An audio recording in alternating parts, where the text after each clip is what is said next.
ang Bombo Radio Philippines. Fully digitalized. Numero 1 sa balita, komentaryo, drama at serbisyo publiko. Bombo Radio Philippines. Bombo Radio Philippines. Ang inyong number 1 at most trusted radio network in the country. Basta Radio Bombo! Oras sa Bombo Radio Iloilo, Philippine Standard Time, 54 minutos na nakalikad sa takna sining alas 11. Welcome sa pagpangalagad sa Bombo Hanay sa Udto sa UFM Bombo Radio Iloilo, flagship station sang the number 1 most trusted radio network kinakantrang Bombo Radio Philippines. Adlaw kita karon sang Lunes, Abril 22, tuiga 2024. Sa gihapon ini mo lagari mo ang kurban, Bombo Chama Blanco Hover kagaron sa madalguan kag mga nagapangunang nga mga balita. State of calamity sa syudad, gindeklarar na budget para sa procurement sa tubig, ginalantaw nga madugangan pa. Iloilo City Police Office Director, Police Colonel Joris T. Coronica pagkakasuhan ng mga tawo nga nagagamit sang iya pangalan sa pagpanunto. Sa iban pa nga mga balita, mga imbolbado sa illegal gambling na nadakpan sa city proper pa sa kaanasang kaso. Subong man isa kapunong barangay sa syudad sa Iloilo ginpabombo kasunod sang pagpalupok sang pusil.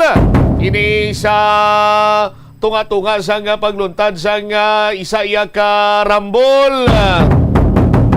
Labor Day Job Fair hiwaton sa tagsa ka mga probinsya sa labing una nga tion.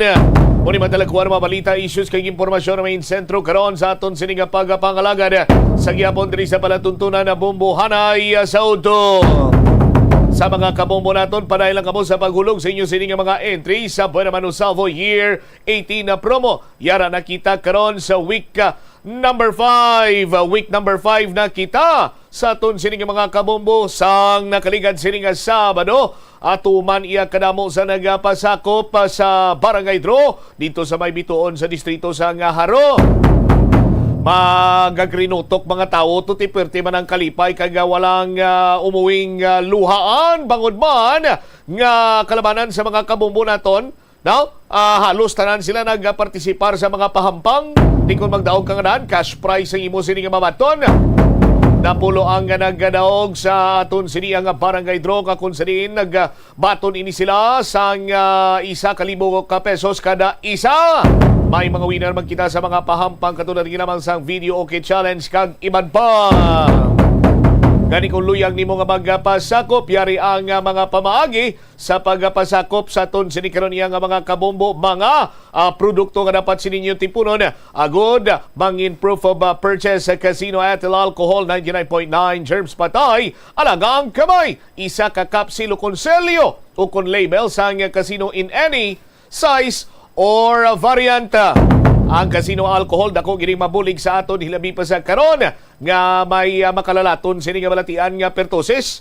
Now, kagang masabi nga gina-target sini mga kabataan. Hindi nabi makuha na sa mga kabataan kundi siyempre sa mga ila sini iya nga mga couple sa panimalay. No, nga for example sa mga ginikanan nila nga nagatrabaho pagbalik iya karon sa ila sini nga opisina ti do sa ano lang kahidlaw imo. No, bilong adlaw ikaw dira kaupon sa imo sini nga anak, so makupo-kupo, madugsing-dugsing, mauyat-uyat ikaw. Pero antes ikaw magkapot kay baby o kung antes ikaw mag-approach sa imo sini nga mga kabataan sa imo pagpuli sa inyong panimalay, nagakadapat nga mag-disinfect ikaw para sigurado 99.9 germs patay. Alaga ang kamay magamit sa casino ethyl alcohol. Oro ka na maayos ang buhay mo, isa ka product sticker o kung na kupon nga may Bombo promo title sarang na nga mangin na entry. Silver Swan, tamang timpla, isa ka empty stand-up pouch o kung paper label at least 3/4 ang size ng Silver Swan soy sauce o kung sukang puti. Partner niya Permina mo ni Bumbo Chris Lugo, manyaga kami. Subong ang sudanta nila Bumbo Chris, ano? Ha, may birthday nga raan subong. Nilaman-laman, mapasugbagi na to sang isda kag pork belly. Bao belly. Sausaw mo na sa sukang puti kag Silver Swan soy sauce. Sampat gid! Tama ang timpla! Sa aton sini karon yung mga kabombo. Iban nga mga proof of purchase bantayan kay patpatunta sa aton sini pa rin nga pagpangalagan pagbalik karon sa Bombo Hanay sa Udto paganapo sang Bombo Network News. Mas na namian bala ikaw magtuon sa balay ipaanggid sa eskwelahan nga madamo ang tawo. Isa ka panugyan para epektibo ang pagtuon sa balay, amo ang pagpangita sa designated area agud nga matiniran kung ikaw nagasulat, nagabasa o kung nag-review. Pwede man nga lamesa sa kusina o kung sa desk sa gwa sang inyo nga balay, pero hindi gid maghigda sa imo nga katre samtang nagatuon. Inibagod nagakatemtar gid ikaw nga magpiyong-piyong, tubtub nga dalayon na ikaw nga matulugan. Siguraduha man nga malimpyo kag organisado ang lugar nga imo ginatun-an. Ini nga pahanumdom ang ginadulong sa imo sang the #1 and most trusted radio network in the country, Bombo Radio Philippines. Basta Radio! Boom!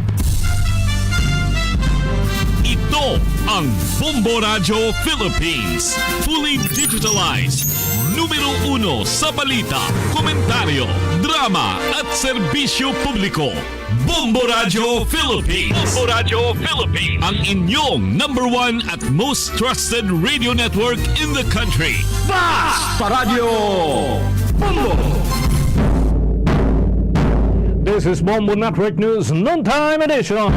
We're broadcasting live from Bombo Radio Broadcast Center, Makati City, Philippines. Araw ngayon ng Lunes, ika-22 sa buwan ng Abril taong 2024. Ngayong araw po ay pinagdiriwang natin ang Earth Day 2024.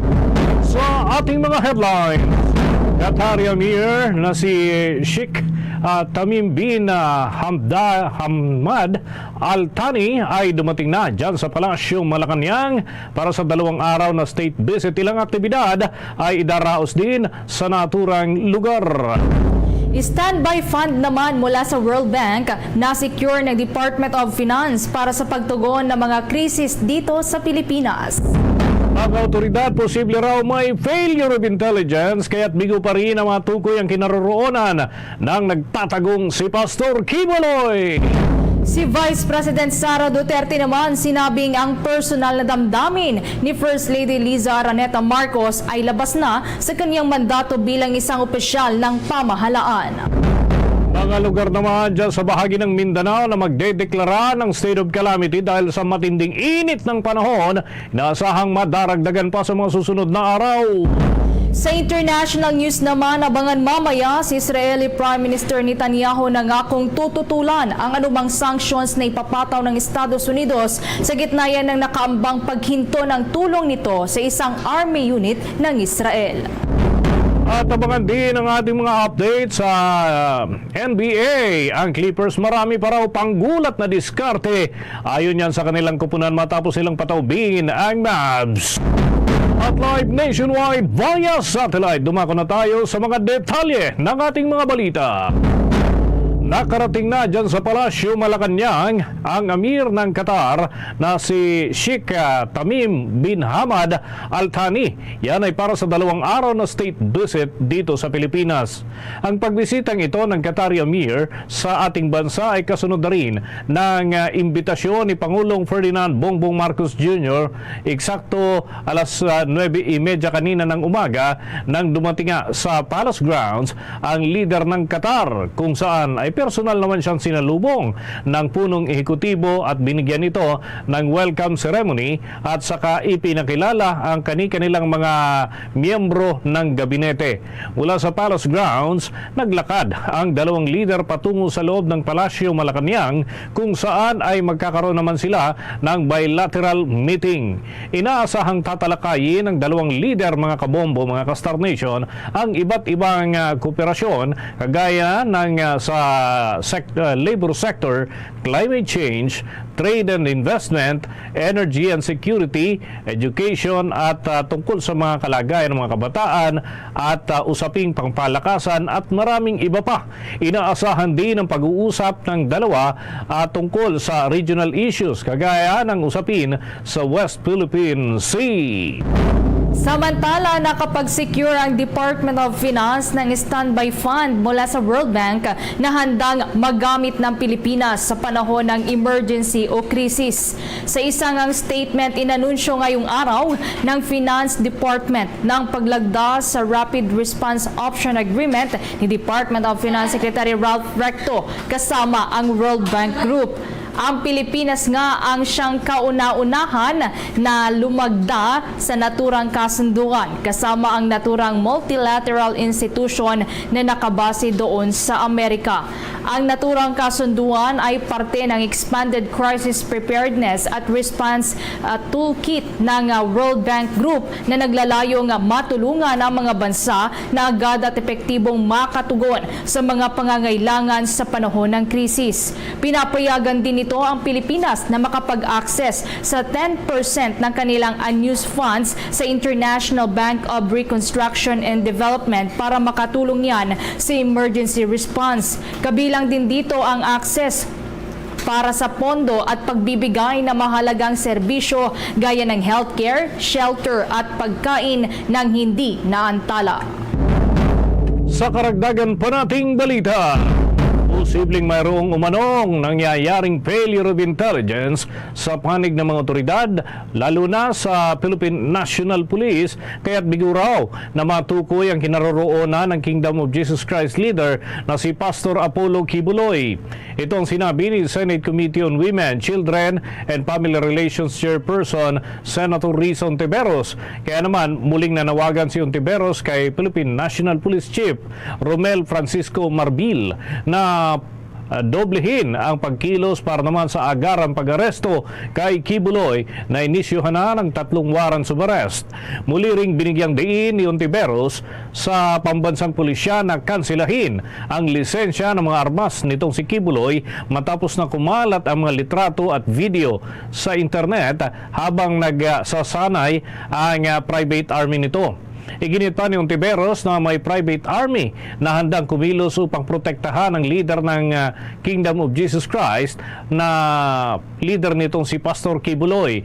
Nangangahulugan niya ito na banta sa kaligtasan at seguridad itong si Kibuloy para sa ating bansa. Mungkahi pa ng senadora, dapat mag-step up ang pambansang pulisya bilang respeto na rin sa arrest warrant na inilabas ng Korte at ng Senado laban kay Kibuloy. Samantala, kumuha naman tayo ng pag-uulat dito nga sa naging komento ni Vice President Sara Duterte. Sinabi niyang ang personal na damdamin daw ni First Lady Liza Araneta Marcos ay labas na sa kanyang mandato bilang isang opisyal ng pamahalaan. Kaugnay niyan, may kabuuan pang pag-uulat si Bombo Kelly Cordero. Naglabas ng pahayag si Vice President at Education Secretary Sara Duterte hinggil sa sama ng loob sa kanya ni First Lady Liza Araneta Marcos. Ayon sa Vice Presidente, bilang tao may karapatan ng unang ginang na makaramdam ng sama ng loob at galit. Pero ang personal na damdamin umano nito ay walang kinalaman sa kanyang mandato bilang Vice Presidente. Kaya naman, idadaan na lang daw ang mga susunod na hakbang sa pribadong pag-uusap sa pagitan nila ni Pangulong Ferdinand Bongbong Marcos Jr. Binigyang diin ni Duterte na sa halip bigyan na lang ng pansin ang mga suliraning hinaharap ng bansa. Ang kanyang personal na damdamin ay walang kinalaman sa aking mandato bilang isang opisyal ng pamahalaan. Dapat ay nakatutok tayo sa pagtugon sa mga suliraning hinaharap ng ating bansa. Patuloy ang pagtaas ng presyo ng pagkain at iba pang mga bilihin. At ito ay mas nagpapahirap pa sa dinaranas na gutom o kawalan ng sapat na pagkain ng mahihirap nating kababayan. Kung matatandaan, inamin ni First Lady Liza Araneta Marcos na sumama ang loob niya kay Vice President Sara Duterte dahil sa anya'y hindi nito pagdepensa kay Pangulong Ferdinand Marcos Jr. laban sa mga atake ni dating Pangulong Rodrigo Duterte. Nasaktan umano siya nang dumalo ang Vice Presidente sa isang rally kung saan inakusahan ng ama nito na si dating Pangulong Rodrigo Duterte si President Marcos Jr. na bangag. Sumama ang loob ng unang ginang nang makita niyang natawa si Vice President Duterte sa sinabi ng dating Pangulo. Huwag kayong magpaloko. Ang ambisyon niyan, karamihan, galing kay Lisa Marcos pati kay Romualdez. Bongbong bangag yan. That's why sinasabi ko na sa inyo ngayon, si Bongbong Marcos bangag noon. Ngayong presidente na, bangag natin ang presidente. May drug addict tayo na presidente. Putang ina yan. Dagdag pa rito, sinabi rin ni First Lady Liza Marcos na sinadya niyang isnabi ng Vice Presidente sa ilang okasyon para iparating ang kanyang sama ng loob. Pero kahit bad shot na raw ang Vice Presidente sa kanya, pwede pa rin daw maplansya ang relasyon nila. Para sa Bombo Network News, Bombo Kelly Cordero nag-uulat para sa number 1 and most trusted radio network in the country, Bombo Radio Philippines. Basta radio, Bombo! Naghatid na yan sa atin sa oras na 10 minuto na makalipas ang alas 12 ng tanghali. Pinananatili ng Anti-Terrorism Council ang pagkakatalaga bilang terorista sa Communist Party of the Philippines, New People's Army. Ayon sa Presidential Communications Office, nananatili din ang terrorist designation ng Islamic State East Asia at iba pa mga konektadong grupo sa Pilipinas sa bisa ng 7 pahinang resolusyon na inilabas yung number 53 at yan ay para sa konseho. Kabilang narito ang Abu Sayyaf, Mauti Group, yung Magid at Turaife, Hasan at ang Bangsamoro Islamic Freedom Fighters. Sa ilalim din ng resolusyon, pinangalanan ang isang individual, si Elizabeth Pineda Principe ng Communist Party of the Philippines, New People's Army bilang terorista matapos na makahanap ng probable cause para naman italaga ito na isang terorista base sa verified information at validated information. Sinumpang salaysay at ganun din yung iba pang mga ebidensya na nakalap ng iba't ibang law enforcement agencies at militar dito sa ating bansa. Paliwanag ng konseho na pinananatili ang pagiging terorista na designation para sa Communist Party of the Philippines, New People's Army o Bagong Hukbong Bayan bilang teroristang organisasyon dahil sa patuloy na tinatarget umano nito ang puwersa ng gobyerno at naghahasing ng takot sa publiko base na rin sa naitalang 268 incidents na karahasan mula Disyembre ng taong 2020 hanggang Agosto 23 ng taong nakalipas. Gayon din, naging basihan ang pagpatay sa national football athlete na si Kit Absalon doon sa pagpapasabog ng bomba doon sa mga residente sa bahagi ng Masbate. Kapwa nagkasundo naman ang Pilipinas at Qatar na paigtingin pa ang ugnayan ng dalawang bansa sa iba't ibang larangan kagaya na lamang ng pag-explore sa mga strategic measures na magpapalakas sa trade and investment. Magpapalawak din sa iba't iba pang kooperasyon, paglaban sa climate change, human trafficking at iba pang mga usapin. Ikinagalak naman ng Pangulong Marcos na sinama ni His Highness Sheikh Tamim bin Hamad Al Thani sa kaniyang schedule ang pagbisita nito sa Pilipinas. Ito nga ang kauna-unahang pagbisita ng leader ng Qatar dito sa Pilipinas. Umaasa din si Pangulong Ferdinand Marcos Jr. na magiging produktibo ang kanilang pag-uusap at magbubukas ito ng mga oportunidad para paigtingin pa ang bilateral relations ng Pilipinas at ng Qatar, partikular na sa commercial level na usapin, government to government level at people to people level. Sa panig naman ng Qatari Amir na lubos nitong ikinagalak ang kanyang pagbisita dito sa bansa. Ayon sa leader ng Qatar, ang lalagdaang daw na kasunduan ng dalawang bansa ay lalo pang magpapaangat sa komunikasyon ng dalawang bansa. Sinabi din ni His Highness Sheikh Tamim bin Hamad Al Thani na mahalagang partner ng Qatar ang Pilipinas. Kaugnay niyan, narito pa ang karagdagang naging payag ni Pangulong Ferdinand Marcos Jr. Discussions today will translate to stronger collaboration in common fields of interest.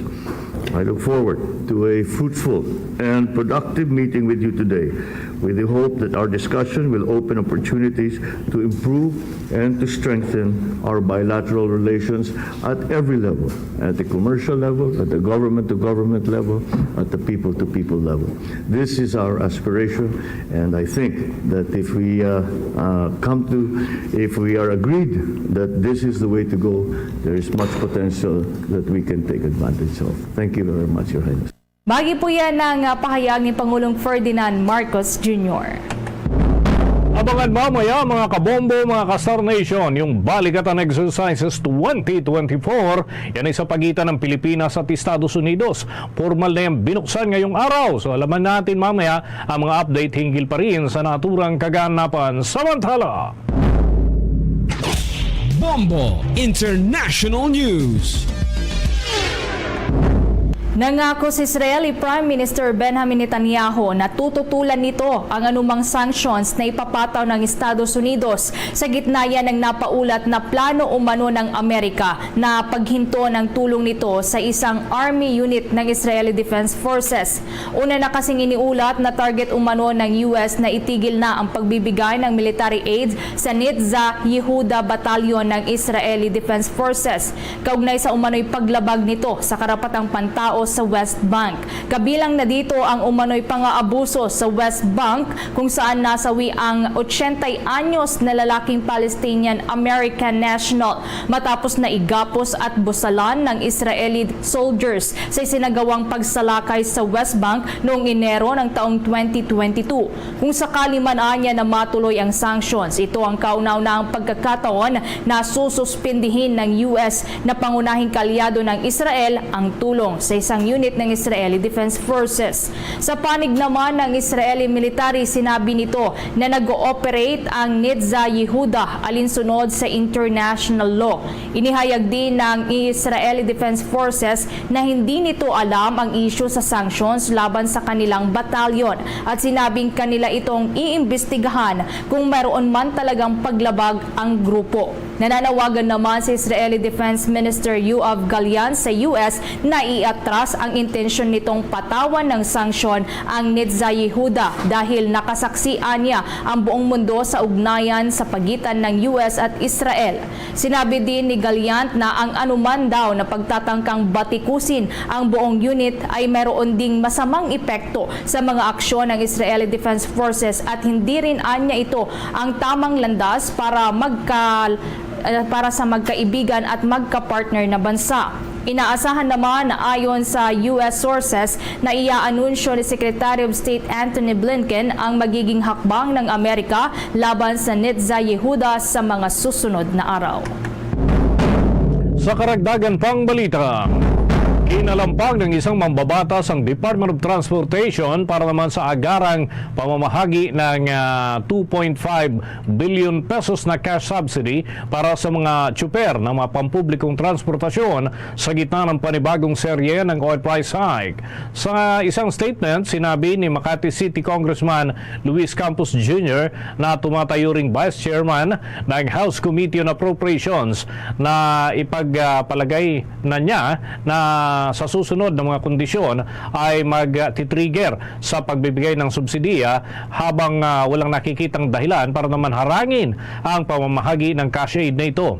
Una na nga tiniyak ng mambabata sa mga tsuper ng mga public utility vehicle na mayroong inilaan ang pamahalaan na 2.5 bilyong piso sa ilalim niya ng 2024 General Appropriations Act bilang direct fuel subsidy para maibsan ang pasani ng mga tsuper mula sa mataas na presyo ng gasolina at diesel.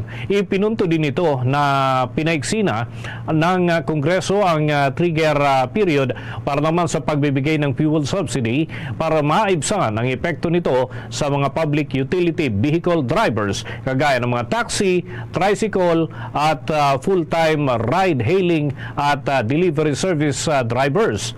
Sa ilalim ng 2024 General Appropriations Act, maaari nang bigyan ng fuel subsidy ang mga nasabing tsuper ng mga public utility vehicle kapag ang presyo ng krudo dun sa Dubai ay pumalo sa $80 per barrel para naman sa 30 araw na sunod-sunod. Samantala naman, hinimok ni Pangulong Ferdinand Marcos Jr. ang mga Pilipino na patuloy na isabuhay ang Filipino hospitality at maging tagapagtaguyod ng turismo sa kaniyang vlog. Ay sinabi din ng Pangulo na kilala kasi ang Filipino hospitality sa buong mundo kaya naman naging tatak na rin ang turismo sa Pilipinas. Sa katunayan, ganito anya ang ginagawa sa Malacanang tuwing mayroong bumibisitang mga leader ng ibang bansa.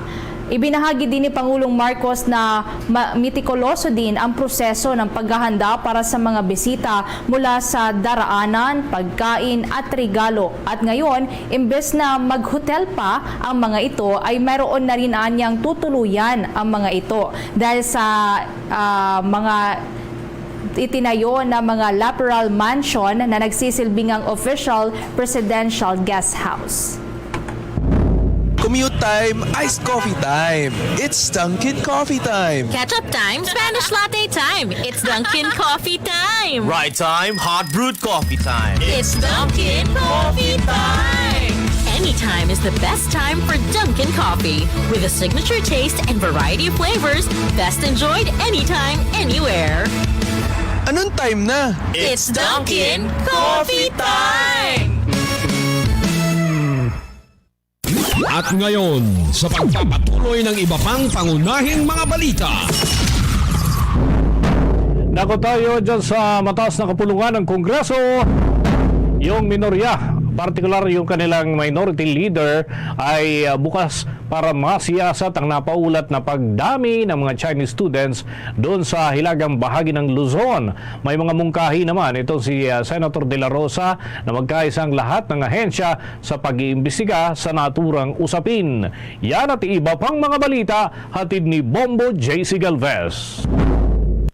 Bukas si Senate Minority Leader Coco Pimentel na imbestiga ng Senado ang napaulat na pagdagsa ng mga Chinese students sa lalawigan ng Cagayan. Ayon kay Pimentel, kinakailangan ang pagsisiyasat upang malaman ang mga katotohanan sa likod ng issue at maiwasan na malagay sa alanganin ang edukasyon ng mga foreign students. Dagdag ng Minority Leader, marami rin ang mga dayuhang estudyante na naka-enroll sa medisina, dentistry at iba pang kurso sa ilang paaralan sa buong Metro Manila.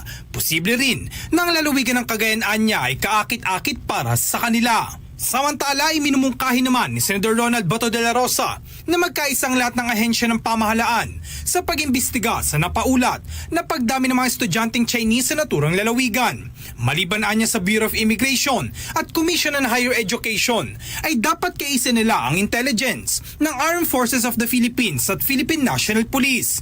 Dagdag ng senador, mahalagang makita ang tunay na larawan sa biglaang pagdami ng mga Chinese students sa Cagayan. Kaya dapat magkaisa sila para isang direksyon lang ng kanyang tatahakin.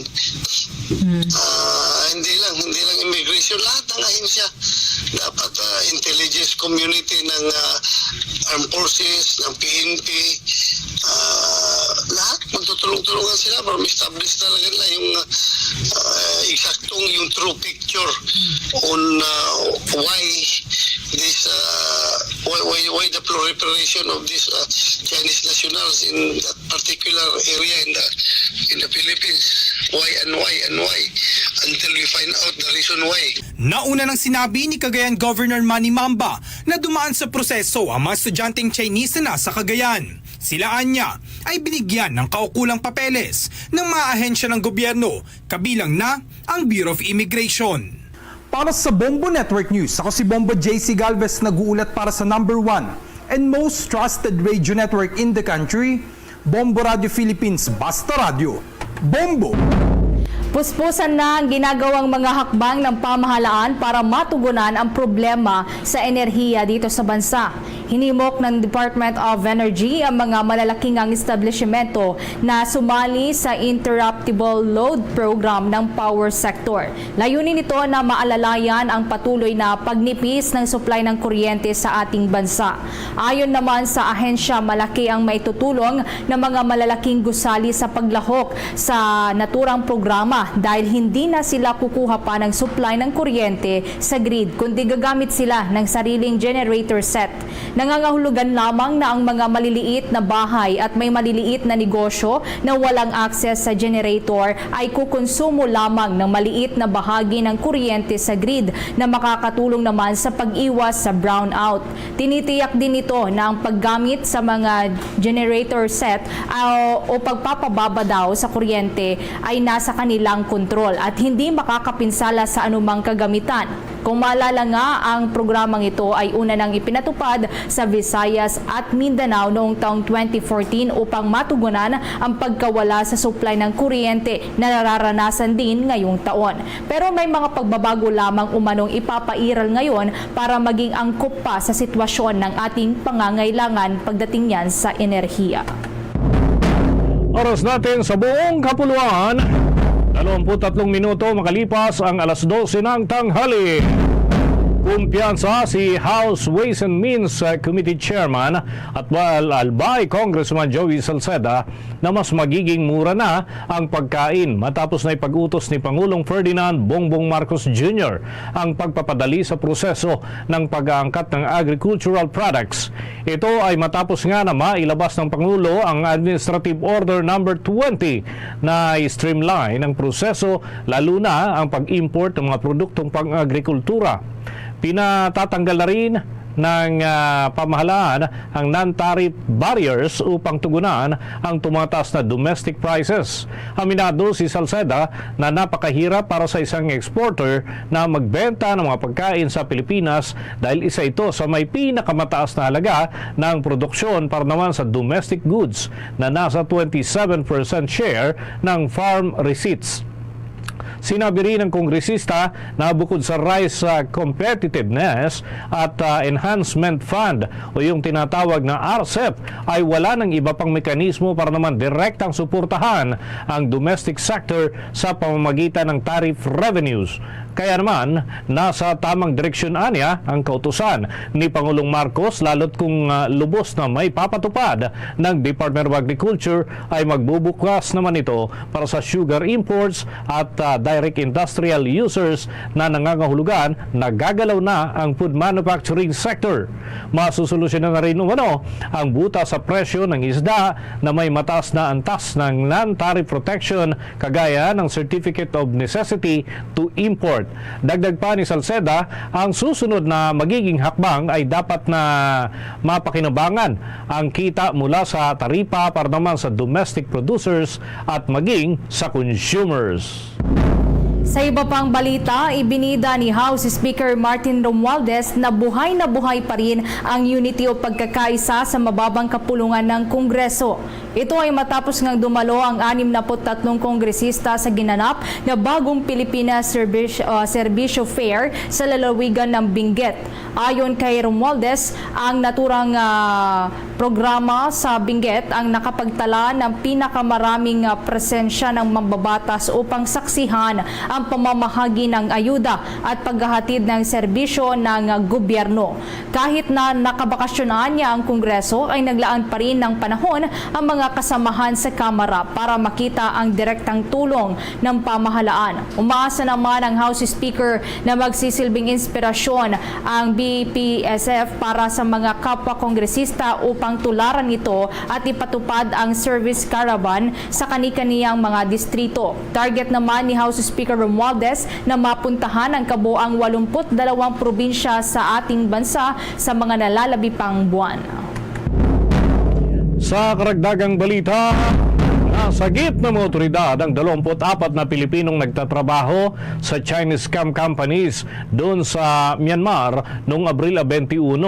Isinagawa nga ng Philippine Embassy Police Attaché sa pangunguna ni Colonel Dominador Matalang ang naturang hakbang katuwang ang International Non-Governmental Organization sa pakikipagtulungan sa mga otoridad doon sa Thailand at maging yung rescue operation sa human trafficking victims at personal na nasaksihan ang pagpapalaya sa mga Pilipino mula sa kanilang employer mula sa umano'y scam hub sa Dongfeng Park na tinatawag ding KK2 Park sa Lai Kai Kau sa timog na bahagi ng Wadi. At sa ngayon mga kabombo ay inaantay pa ng mga otoridad yung mga Pilipino na makapagproseso ng kanilang repatriation pabalik naman dito sa ating bansa. Ayon naman kay Matalang, ang mga nasagip na Pilipino ay kasama doon sa mahigit 100 Pinoy na natrap doon sa naturang lugar sa gitna na rin ng labanan sa pagitan ng Myanmar at ng grupo ng Karen National United at Allied Forces nito na sumiklab noong araw ng Sabado 20 ng Abril matapos ang ikalawang Thai-Myanmar Friendship Bridge doon pa rin sa naturang lugar.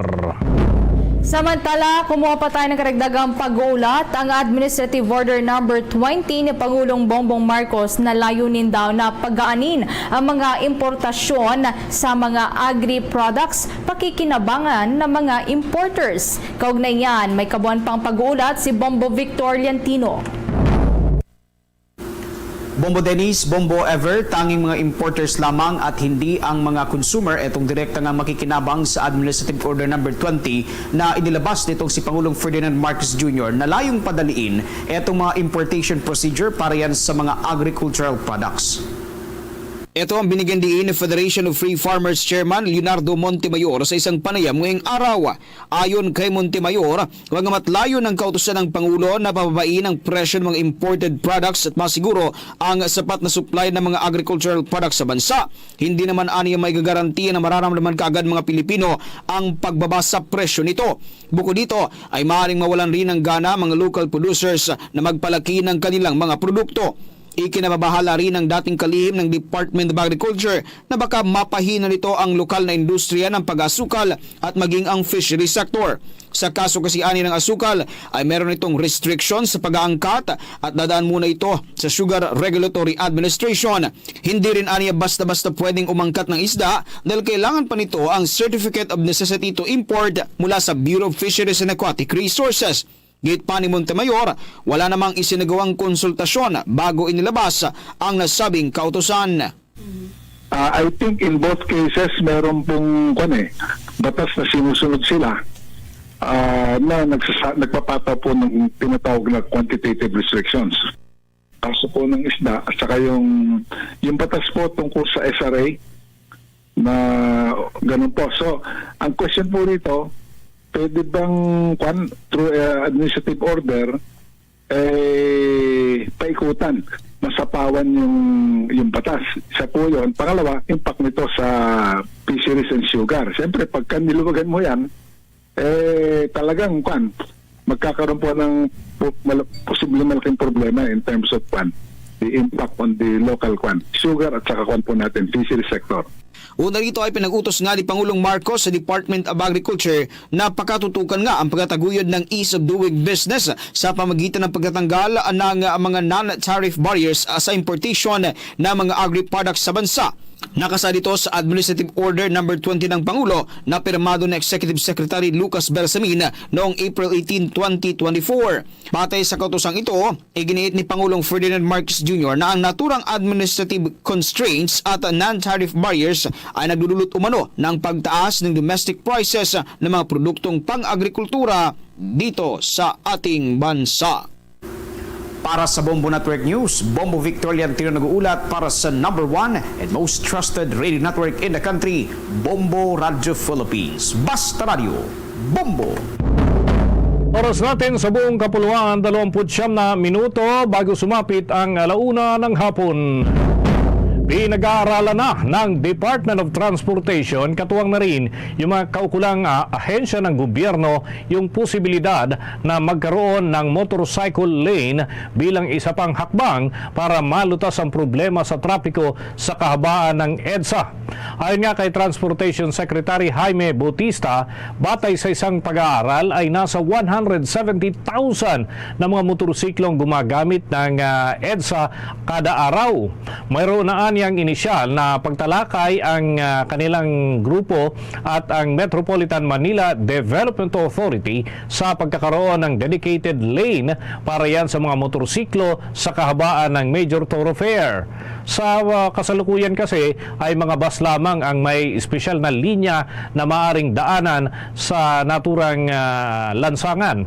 Sa pamamagitan ng motorcycle lane dyan sa Epifanio de los Santos Avenue, layunin din ng gobyerno na tugunan ang economic cost ng traffic at ayon pa sa transport chief ay may mga konsiderasyong kaakibat ang anumang pagbabago. Binanggit din ni Bautista ang pag-aaral noong taong 2012 ng Japan International Cooperation Agency o JICA na nagsasaad naman ng economic cost ng traffic ay nasa 2.4 na bilyong piso kada araw dito sa Metro Manila.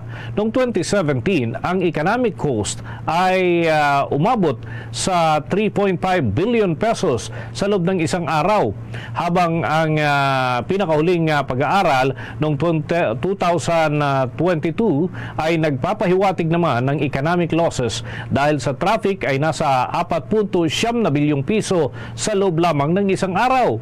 Inaasahan ng Japan International Cooperation Agency na lulubo pa ito sa 9 na bilyong piso sa loob ng isang araw pagsapit ng taong 2030 kung hindi yan matutugunan.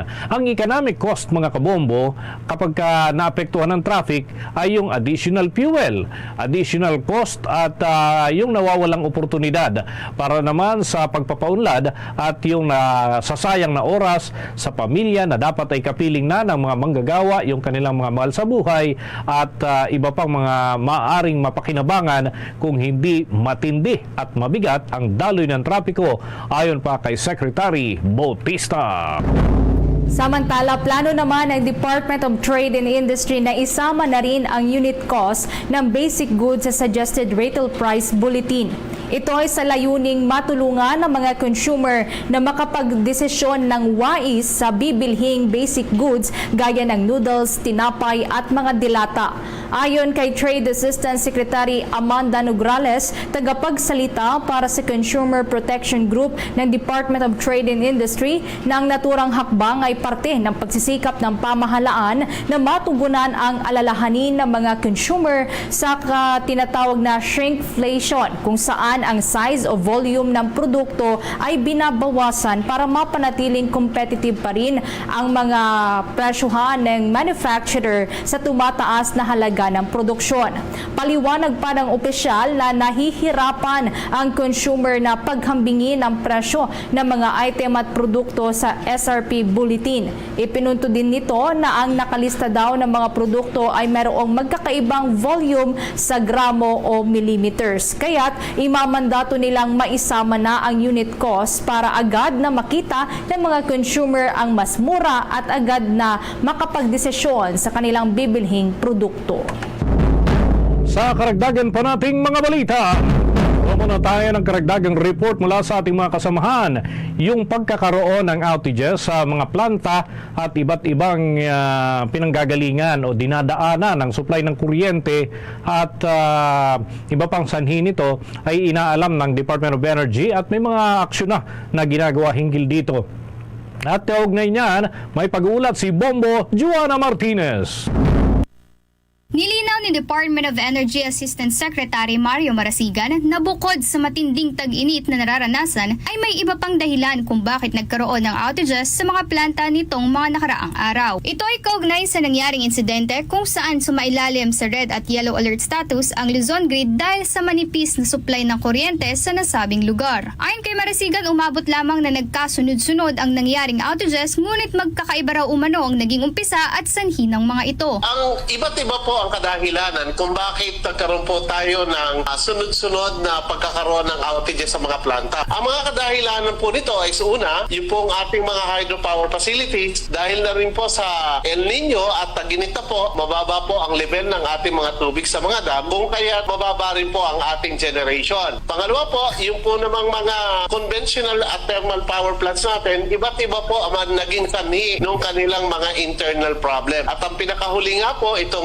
pagbilaw units 1 and 2, ang na-validated natin ay boiler tube leak. Dagdag pa niya, ang pagkasira ng planta sa pagbilaw ay hindi inaasahan at ito ay dahil sa pagtaas umano ng demand kung saan nagkaroon ng stress ang nasabing system at napupuwersa ang planta at maging ang mga transmitter nito. Ngunit siniguro naman niya na nakahanda ang kanilang ahensya sa iba't ibang contingency measures sa kabila ng pagkakaroon ng red at yellow alerts sa Luzon Grid at aniya, hindi rin naman umabot at natuloy sa blackout ang mga pangyayaring ito. Samantala, binahagi rin ni Marasigan ang iba pang inilatag na mitigating measures ng ahensya kung sakaling umabot na sa peak demand ang naturang kuryente, lalo na ngayong tag-init. Ilan sa mga ito ang pagkakaroon ng interruptible load program kung saan ang mga malalaking establishmento ay nagbabawas ng paggamit ng kuryente at sa halip ay gumagamit ng generators pansamantala. Sa ngayon, patuloy na nananawagan ng Department of Energy sa publiko at maging sa mga consumers na gamitin ng wasto ang kuryente, lalo na't nakararanas ngayon ang bansa ng matinding tag-init dahil malaking tulong umano ito hindi lamang sa nasabing ahensya maging pati na sa kanilang mga sarili. Para sa Bombo Network News, Bombo Joanna Martinez nag-uulat para sa #1 and most trusted radio network in the country,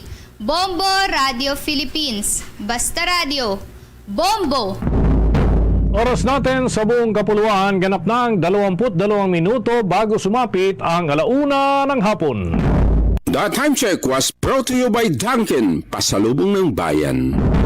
Samantala sa karagdagan pang mga balita, dadalhin ng Department of Labor and Employment ang mga job fairs at kadiwa ng Pangulo sa mga manggagawang Pinoy sa pagdiriwang niya ng ika-122 Labor Day sa Mayo 1 ng kasalukuyang taon. Ayon kay Labor Secretary Bienvenido Laguesma na nasa job fair o kadiwa ang kanilang target na dalhin sa bawat probinsya. Dahil dito ay maraming mga manggagawang Pinoy at mga naghahanap din ng trabaho, maging ang mga consumer ay mayroong access sa mga employment opportunity. Ang mga murang produkto, ilan sa mga pangunahing bakanting trabaho ay ang production workers, customer service representative, cashiers, baggers, sales clerks, laborers, carpenters, painters, microfinance officers at marami pang ibang mga inaalok na trabaho. Pinayuhan naman ng Department of Labor and Employment ang mga aplikante na maghanda ng maraming mga requirements sa kanilang pag-apply ng mga bakanting trabaho. Sa kadiwa naman ng Pangulo ay mayroong 1,015 na mga kumpanya, 2,414 na mga sellers sa 72 kadiwa sites. Ang Labor Day nga sa Mayo 1 ay mayroong tema na sa bagong Pilipinas, manggagawang Pilipino, kabalikat at kasama sa pag-asenso. Sa dagdag pang balita, naglagay ang Manila Water ng 4 na purple hydrants. Yan ay para tulungan yung Bureau of Fire Protection, lalo na dito sa National Capital Region.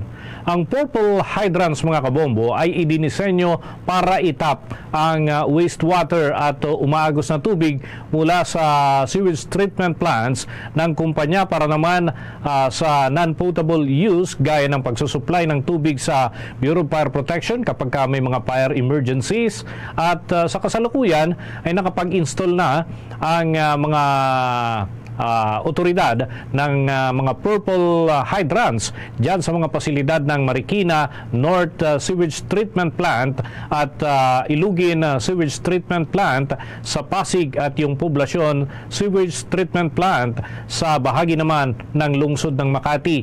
Habang ang isa pa ay naka-install naman sa may UP Diliman Campus. Layunin nito, mga kabombo, ang pilot installation ng purple hydrants na makatipid ng malinis na supply ng tubig sa Metro Manila. Sa halip kasi na ang gagamitin ay yung malinis na tubig na kinukuha sa gripo, ay maaari nang gamitin yung recycled water galing sa iba't ibang treatment plants, at kung ito ay gagamitin lamang sa mga insidente ng sunog at flushing, ay maaari umano itong magamit ng walang anumang problema sa kalusugan. At yan ay bunsod na rin ng matinding init ng panahon kung saan ay kinakapos ng tubig ang ilang lugar sa bansa dahil na rin sa malakas ang konsumo sa tubig, habang mababa naman ang level ng tubig doon sa mga water reservoir, at ginagamit pa ang malaking volume ng tubig pagka may mga sunog upang ito ay maapula gamit naman ng Bureau of Fire Protection. Inihayag naman ng isang opisyal ng Department of Transportation nitong linggo na maaari daw bumaba ang presyo ng kada litro ng mga produktong petrolyo sakali yan na dumami ang mga electric vehicles sa mga kalsada dito sa bansa. Ayon kay Transportation Executive Assistant to the Secretary Johnny Gismundo, hindi lamang environmental friendly ang mga electric vehicles. Maaari rin itong maging potensyal na solusyon sa matagal na problema na ng mga motorista sa mataas na presyo ng gasolina.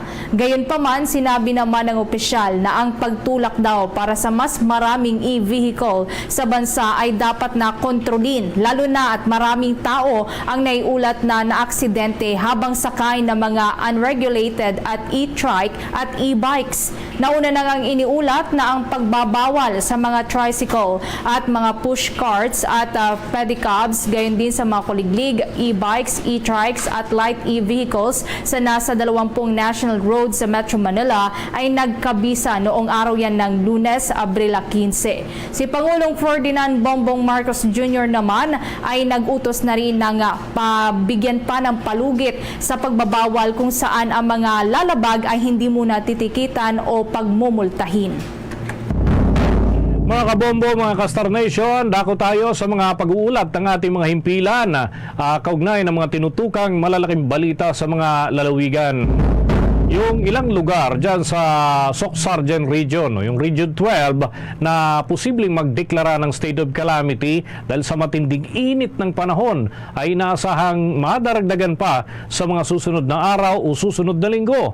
Alamin natin ang latest information hinggil dyan sa ulat ng Bombo Radio Johnson. Inaasahang mas maraming lugar sa Rehiyon 12 ang magdedeklara ng state of calamity dahil sa naranasang El Nino phenomenon. Ito ay matapos na una nang nagdeklara ang buong lalawigan ng Sultan Kudarat, kabilang na ang Surala at South Cotabato at ang dalawang bayan sa North Cotabato na Alyosan at Alamada. Ayon kay Jory May Balmediado, tagapagsalita ng Office of the Civil Defense o OCD-12, mahigit na 11 million pesos na ang danyos ng naranasang tagtuyot, kung saan patuloy pa ring naranasan ang naturang sitwasyon. Nabatid na base sa weather forecast na hanggang buwan pa ng Mayo ay mararanasan pa ang mainit na panahon. So we are waiting for other provinces to come in like Alyosan, Alamada, and the rest of the LGUs in Sultan Kudarat. So we are looking na tataas po talaga yung number when we talk about cost of damages po in value. So sa mga mamamayan po natin, makipag-ugnayan kayo sa inyong mga barangay, sa inyong mga barangay DRRM committee, sa inyong chairperson, especially if affected yung farms ninyo, para ma-submit po ng barangay yung report dito dun po sa inyong mga municipal DRRM offices. Yan ang ulat mula rito sa Bombo Radio Jensen para sa Bombo Network News. Ito si Bombo Levi De Leon para sa number 1 and most trusted radio network in the country, Bombo Radio Philippines. Basta Radio, Bombo! Bombo Police Report. Pulis at bumbero, abay, kabilang daw sa mahigit 20 mga individual na nahuli sa illegal na poker doon sa Iloilo City. Abay, tutukan po natin yan sa pag-ulat mula sa Bombo Radio Iloilo. Naaresto ang 29 na mga individual sa paglalaro ng illegal na poker sa ikinasang anti-gambling operation ng mga tauhan ng City Intelligence Unit ng Iloilo City Police Office sa Barangay Villa Anita, Iloilo City proper. Sa panayam ng Bombo Radio Iloilo kay Police Lieutenant Colonel Antonio Benitez Jr., ang pinuno ng City Intelligence Unit, sinabi nito na na-recover sa mga suspect ang set ng baraha at bet money na 100,000 pesos. Ayon kay Benitez, ang tagumpay ng Iloilo City Police Office laban sa ilegal na sugal ay bunga ng pinaigting na suporta at pakikipagtulungan ng mamamayan upang mapanatili na ligtas at maayos ang komunidad. Nalaman ng mga otoridad ang iligal na gawain matapos makatanggap ng impormasyon na may nagsasagawa ng illegal gambling sa distrito ng Mandurriao, La Paz at Iloilo City proper. Dahil dito nagsagawa ng operasyon ng mga pulis kung saan kabilang sa mga nahuli ay ang isang pulis na may ranggong korporal at isang bombero na nakatalaga sa Bureau of Fire Protection sa Iloilo City. Maharap naman ang mga naaresto sa kasong paglabag sa illegal gambling law. And that money amounting to 103,000 pesos. Schedule natin ngayon for inquest ang lahat ng mga suspect. Si Police Lieutenant Colonel Antonio Benitez Jr. Para sa Bombo Network News, ito si Bombo Ayan Gahete. Para sa number 1 and most trusted radio network in the country, Bombo Radio Philippines. Basta Radio, Bombo! Oras natin mga kabombo, mga Kastar Nation, 13 minuto bago sumapit ang alauna ng hapon. Ito muna tayo sa mga dagdag pa nating pagbabalita. Yung lalaki na dumalo lamang sa kasal, nasawi matapos na barilin sa ulo ng isang security guard dahil sa issue ng selos. Alamin natin ang nakalap na impormasyon ng Bombo Radio Kawayan. Nasawi ang isang lalaki habang isa naman ang nasugatan sa pamamaril ng isang gwardya sa isang kasalan sa Cabarugis, Quirino. Sa naging panayam ng Bombo Radio Kawayan kay Police Major Romel Lambert, hepe ng Cabarugis Police Station, sinabi niya na ang nasawi ay si Frederica Mindoro at ang nasugatan naman ay si Olivera Cordero na kapwa-residente ng Manganlingay, Cabarugis, Quirino, habang ang sospek ay si Jerome Pangilinan, gwardya at residente ng Bayumbong, Nueva Vizcaya. Agad ding naaresto ang sospek sa isinagawang hot pursuit operation sa lalawigan ng Nueva Vizcaya. Lumalabas sa pagsisiyasat ng pulisya na may alitan sina Mindoro at ng sospek dahil sa pagsiselos umano ng sospek sa nasabing biktima. Sinundan umano ng nasabing sospek ang biktima mula lalawigan ng Nueva Vizcaya patungo sa Quirino at doon nangyari ang pamamarila. Anya, isa lamang ang tama ng biktima, sumalit tumagos ang bala sa ulo nito. Sa ngayon ay hindi pa na-recover ng pulisya ang baril na ginamit ng sospek sa pamamaril, subalit na-recover sa crime scene ang isang bala ng caliber 9mm na barila. Naharap sa kasong murder ang sospek na nasa pangangalaga ng Cabarugis Police Station. Ayon sa aming investigasyon na magkaaway sila nitong biktima. Kaya parang sinundan niya dito sa Cabarugis. Doon na niya binaril. Hindi po sila magkamag-anak o magkaibigan o kon lang. Pero may kunting bagay lang kasi na nagka-problema sa parang love triangle ito. Mula rito sa Bombo Radio Kawayan para sa Bombo Network News, ako si Bombo Kervin Gamad, nagulat para sa number 1 and most trusted radio network in the country, Bombo Radio Philippines. Basta Radio, Bombo! Ako naman tayo dyan sa Central Visayas, 4 na lugar doon sa Dawis, Bohol ang nagdeklara ng outbreak dahil sa naitalang mga kaso ng African Swine Fever. Alamin natin ang update ng Star FM Cebu. Agad naglabas ng executive order si Bohol Governor Aris Omintado na nagbabawal na makapasok sa mainland Bohol ang mga buhay na baboy, karne at mga pork-related products mula sa mga bayan ng Dawis at Panglao. Ito'y matapos nakatanggap ng ulat mula sa Office of the Provincial Veterinarian na hinihinalang kaso ng African Swine Fever or ESF sa ilang barangay sa Dawis kung saan may mga namatay na mga baboy. Ibinunyag ni Omintado na nagdeklara na ng outbreak dahil sa naturang sakit ng baboy sa 4 na mga barangay sa Dawis, kabilang na ang barangay Mayakabak, Katarman, Mariveles at Biking. Sinabi pa ng opisyal na agad kinordon ang nabanggit na mga barangay at kumuha ng blood sampling sa mga areas na hindi tinamaan patungo sa sentro ng may outbreak. Naglagay rin ng mga checkpoints sa 2 tulay patungo sa lungsod ng Tagbilaran upang maiwasang kumalat pa ang sakit sa ibang mga bayan at aalisin lang kapag walang dumagdag na barangay na apektado ng ESF na nanatiling nakatuon ang pamahalaang panlalawigan sa pagiging aktibo at mapagbantay sa pagprotekta sa industriya ng mga baka at manok upang matiyak ang seguridad ng pagkain sa lalawigan, kabilang ang 6 na bilyong industriya ng baboy laban sa lahat ng mga uri ng mga nakakahawang sakit. Hinimok ang lahat ng local government units sa Bohol na gumawa na ng preventive measures sa mga lugar ng kanilang nasasakupan. Na-outbreak sa 4 ka barangay. Mayakabak, Katarman, Mariveles, Biking.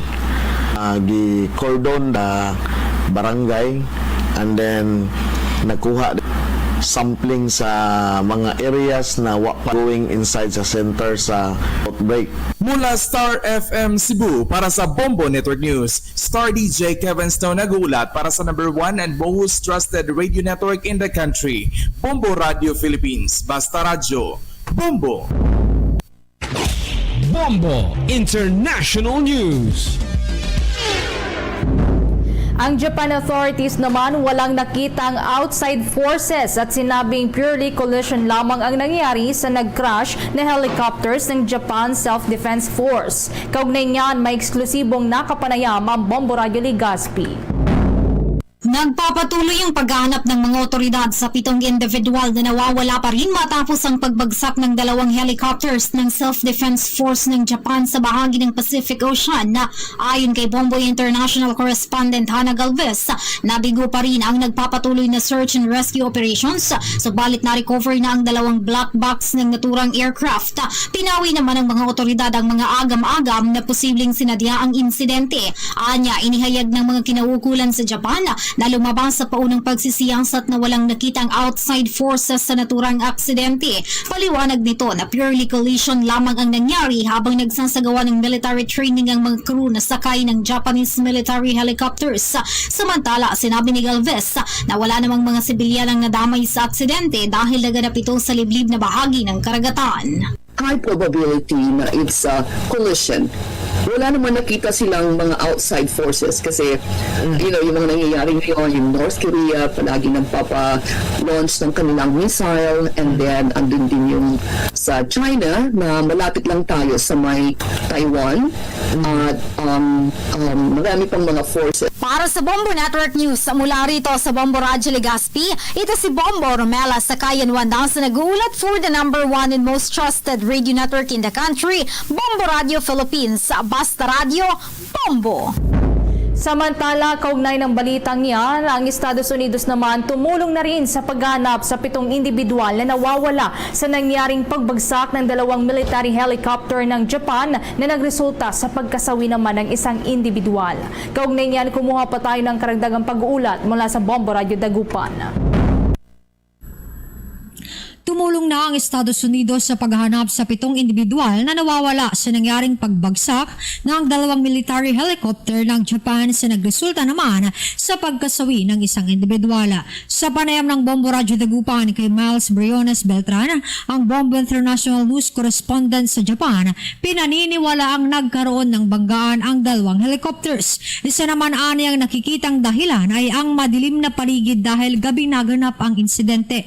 Lumalabas naman sa initial na investigasyon na parehong chopper ang dalawat nangyari ito sa Southern Central ng Japan kung saan ay nagkaroon sila ng training drill sa Pacific Ocean bago tuluyang maganap ang insidente. Ayon kay Beltran, nang matagpuan ang isang individual ay responsive pa naman ito, ngunit kalaunan ay binawian din ng buhay. Sa kasalukuyan, umaasa naman ang mga otoridad na may matatagpuan na iba pang nakaligtas. Gabi, no, mga parang nasa around 30 ng gabi mangyari itong aksidente. Kapan din sila sa pag-rescue dahil gabi na din. Nahanap ng mga otoridad ang flight recorded yung sanhi ng aksidente. US military sa paghahanap po. May mga makikita pa silang mga survivors at maging matibay yung kanilang pangangatawan dito, no, dahil medyo malamig kung sila po ay bumagsak. Samantala, mariing itinanggi naman ni Beltran ang mga haka-hakang may kaugnayan sa pangbabato ng ballistic missile ng North Korea dahil sa ngayon ay malinaw na isa lamang itong aksidente at walang anumang kasaping intensyon pang-militara. Siyempre, kung talagang aksidente talaga ito, aksidente talaga po, at sure na mga nagaganap tuwing may mga ganitong ballistic missile silang pinalilipad. Pero so far, mga huling mga pinalipad nila mga medyo may mga taong mga nagpapanik ay. Para sa Bombo Network News, mula rito sa Bombo Radyo Dagupan, Bombo Myra Arcide nag-uulat para sa number 1 and most trusted radio network in the country, Bombo Radio Philippines. Basta Radio, Bombo! Bombo Sports News. Yung Bacolodon Racer ay napabilang doon sa mga nagwagi sa Ultra Milano Supremo Race na ginanap naman doon sa Italia. May pag-uulat ang Bombo Radio Bacolod.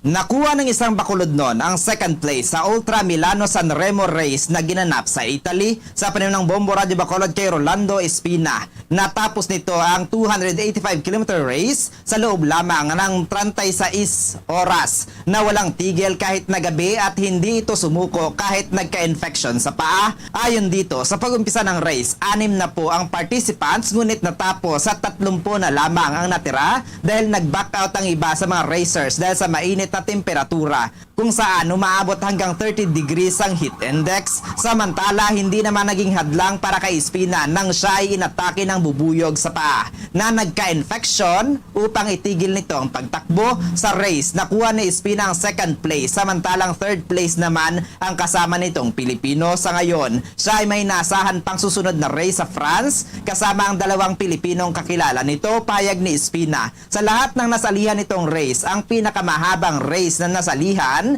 ay ginanap dito sa Pilipinas. Yung unusual heat sa Italy this time of the year, no? Na yung heat na index na naging 30 degrees, so napakainit po at this time of the year sa Europe. I know it's not as hot, hindi ganun kainit kay sa Pilipinas at the moment, pero dito sa Europe medyo mainit na yung 30 degrees. And at the same time, yung nastanga po ng bubuyo, so nagka-infection yung paa ko. Pero despite that, kinaya po namin as a team, no, na tapusin talaga.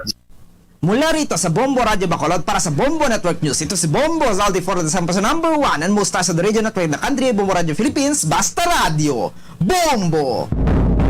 Mga kabombo, mga ka-Star Nation, tuloy-tuloy lamang sa pagsubaybay sa mga programa ng Bombo Radio Philippines. Diyan sa bahagi ng Visayas ay patuloy na masusubaybayan ang ating mga palatuntunan sa pamamagitan ng ating mga himpilan at sa dialekto mismo na ibig ninyong mapakinggan. Para sa mga Ilonggo speaking diyan sa Visayas, nariyan ang mga programa at Facebook Live ng Bombo Radio Iloilo, Bombo Radio Bacolod at Bombo Radio Rojas. Habang sa mga Cebuano speaking, nariyan naman ang Bombo Radio Cebu. At doon sa mga Akyanon, Bombo Radio Kalibo. Habang sa mga Waray-Waray, Bombo Radio Tacloban.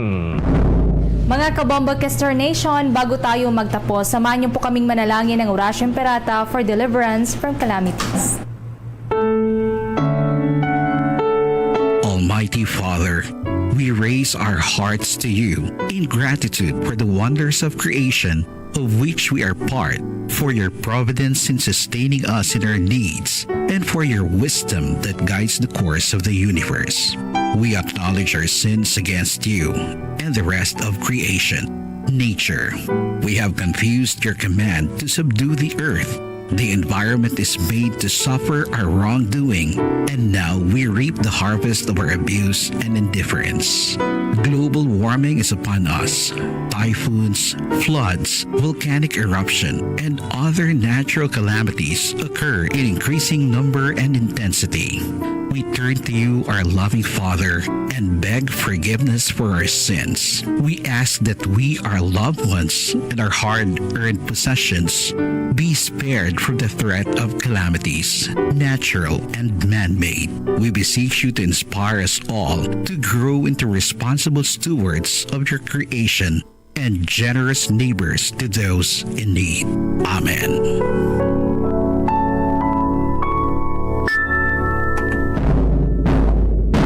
Luzon, Visayas at Mindanao.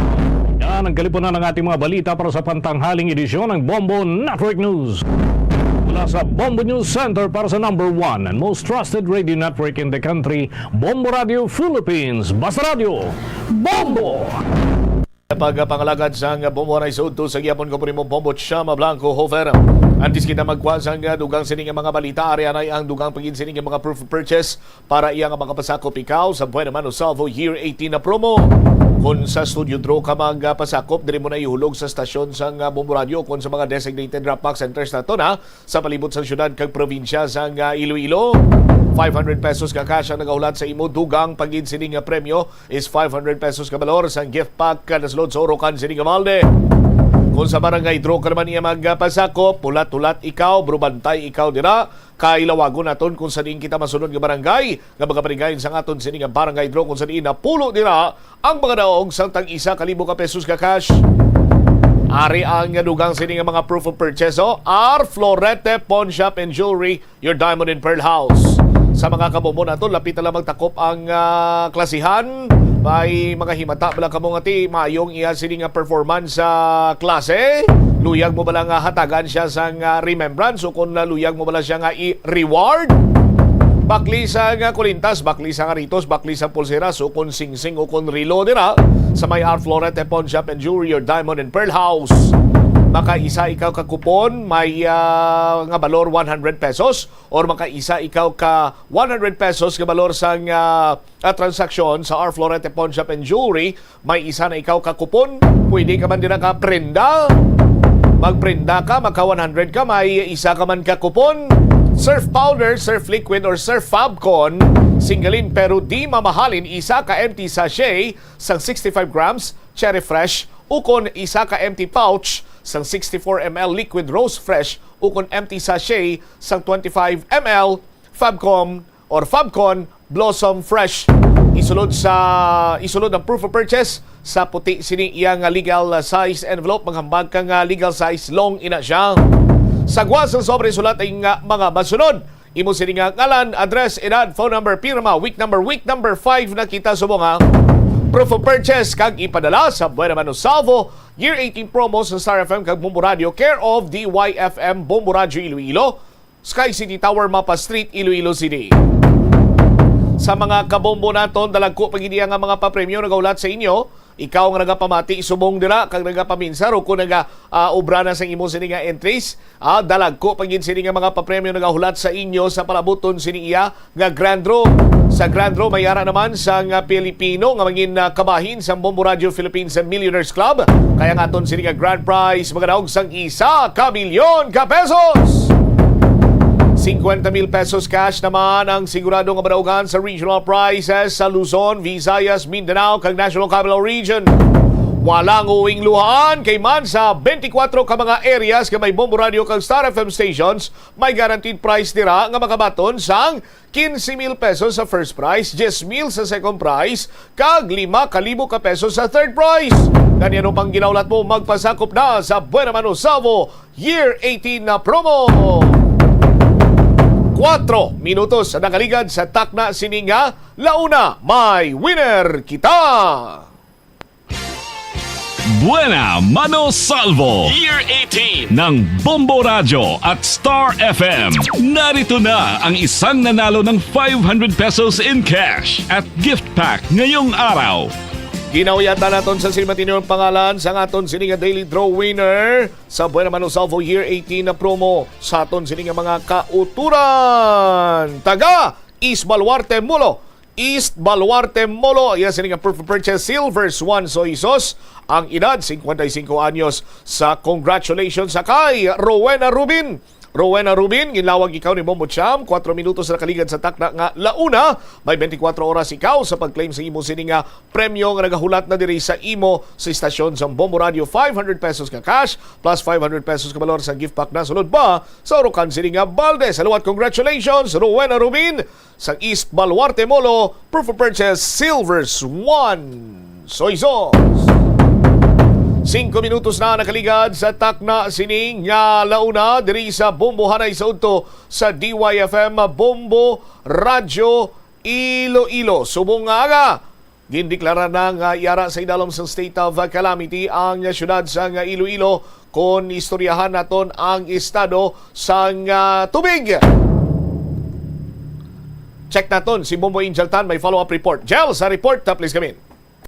Ginalantaw diri sang chairman sang Committee on Crisis Management and Disaster Relief sa basin sang Iloilo City Council Bombo Cham nga posible pa ang pagdugang sang budget para sa pag-apubang sang syudad sang state of calamity bangod man sa El Nino. Sa interview diri sang Bombo Radio, si Councilor Rudolph Gandon, ang chairman sa nasampit committee ba, iyagipahayag nga sa mga masunod nga bulan ginalantaw gidri nga or gina-anticipate gidri ang mas mainit nga tiempo ilabi na sa bulan sang Mayo. Kaga ginalantaw man ri Bombo Cham nga madamo kung mas magdamo pagid ang maapektuhan sang sining El Nino, rason nga nakapreparar na o kung ginapreparahan na sa Iloilo City Council nga if ever nga mag-request ang executive department sang mas dugang nga budget, dilayon nila ini maaprubahan. Sunod diri sa konsihal nga ang pag-approve ng budget subong adlaw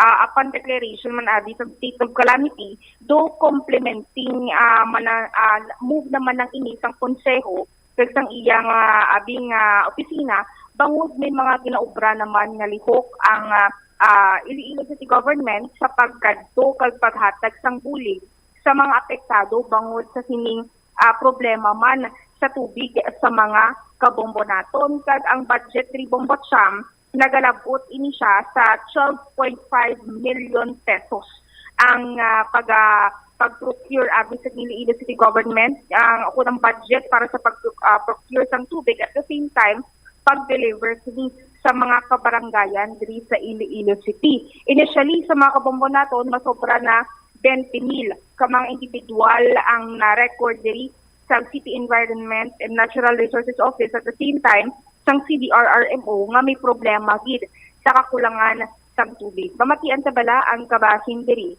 sa pagpahayag ni Councilor Rudolph Gandon sa aton interview.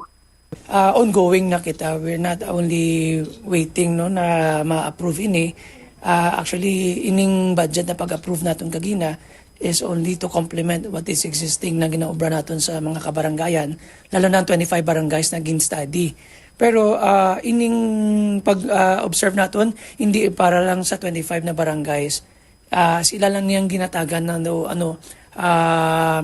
ang area na para ma-detect naton kung diingid ang pinaka-affected. So ang hindi na 25 barangays was already on study, but the rest of the districts are already monitored. Yes, gina-check naton sila, no? Hindi man gid thoroughly compared to the sa chosen na barangays, no? Pero ang affected areas, syempre ilipingay man lang ina, so ginalantaw man na naton. So galibot man ang team mapadala sila sa ilan ng mga study kalang ilan ng mga pag-monitor sina ng mga area. Yeah, a small clarification lang kagina, nagpasalang kita para sa state of calamity. Ang pertussis, yes, as expected na magadugang kita sang budget, wala pa na nato napasa base sa sunod na sesyon. Pero we have datas na pakita na kilananon gid. Amo man ni gani kagina when Councilor Baronda raised the question na gamay pa lang ang ipagwa. So hindi man natin pwedeng mapangunahan ng ato na data. No? Yes, we would like to anticipate it. Pero ang ining na budget na nagpagwa natin kagina is only an addition to complement ang ato na mga programa subong na para to counter the drought. Okay, so bali sir, ikaw mismo in favor ka sa move or sa suggestion ni Councilor nga may possibility pa sir nga dugangan ining kwarta? Yes, kaaba mo si Councilor Baronda is an active also vice chairman sa akong committee ng Ligad. So he knows sa nga mo na napungkuan dira. Kagabalo na siya, aware na siya sa mga nakatabo sa barangay, being a senior sa aton. So ginarespeto taman ng iyan ako kagti ang ina para lang maraman na sa kayuhan sa tanan kagati to prepare and to address issues. Dako possibility sir nga dugangan gid no? Yes, kaya ini na study natin is for the next 3 months pa. So gina-anticipate nato for the next month na May, mas grabe ang init. So mas madamo maapektuhan. Kung ang area isa ka area na drought, na ina na pinakanubo na gid, gakamang man na sa piyak na area na ginasuyo naman na. So laman laban ang na area maapektuhan pa gid. So yes, we are anticipating that we will need more budget for that in the coming months. Lastly na lang sir, mensahe natin sir nga ang kwarta will be spent sa insakto gid sir kag i-check nimo under your committee nga nagakadto ini siya on the proper mga victims sang drought abi. Yes, ginapangunahan sang ato na chairman na si Mayor Jerry Treñas and all the members of the CDRMC Council sang city. We are closely monitoring this one. Ang ini na pagpagawa sang budget is for our constituents. Kag ini ginakulang man na pero ginapreparahan. And kakupod ninyo sa ato na media, ginakampanya naton sa kabarangayan na dapat to use proper gid sang ato na tubig, hindi nato pag-uyangan. Kung pwede gamit sa husto, hindi pagpabayaan, lalabot na gamahal ang balayran, pero at least we use it kung saan o lang ang pwede, kag ang necessary lang gid. Bombo Cham na batian sa mga kabombo naton si Councilor Rudolph Gandon. Ang 12.5 million pesos posible pa madugangan, Jel? Precisely, Bombo Cham. Pila masarang madugang pagid? Mag-amo ni Bombo Cham dunga ni daan mo, may state of calamity sa pertussis, may state of calamity man para sa sining bag-ugid lamang out ang sa kulangan or drought diri sa Iloilo City. So, milyon man sa gihapon Bombo Cham kay ang gina-anticipate nila diri sa Subong is ang kadamuon sang tubig, domestic use sang tubig. So, it means possibly same amount or mag-increase mo but siya mga around butang tabi estimate lang 15 million kay syempre may ara naman niya presyo sa tubig nga nakabutang sa resolution kag amo nang do exact man niya presyo nga hatag sang Metro Pacific Iloilo Water nga bili sang ilang nga tubig nga gin-offer nila sa Iloilo City Government. All right. Ini si Bombo Angel Pichiliertan para sa the number one and most trusted radio network in the country, ang Bombo Radio Philippines. Basta radio, Bombo. Salamat kid na Bombo Angel Tan. Do nagalibog lang ulo ko do.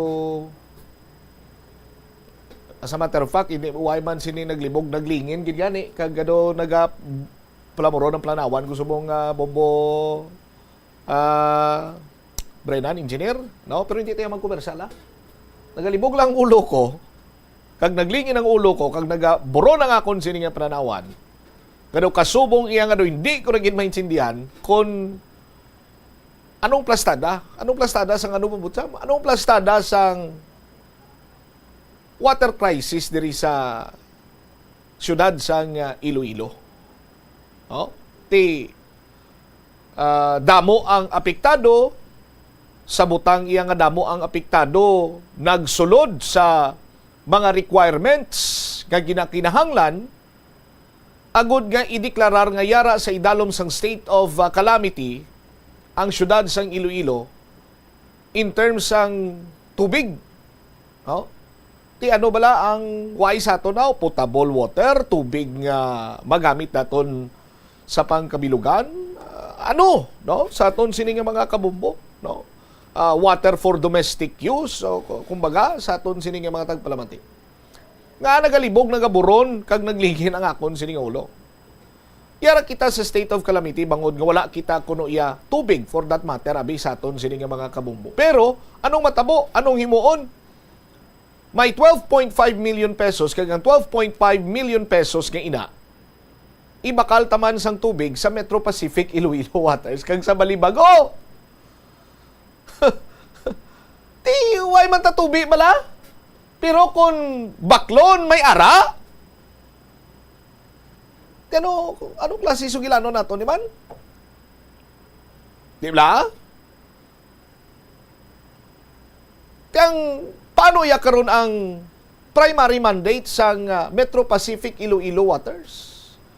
Nga sila ang maga-distribute sang potable water sa ila sini nga mga konsumidor?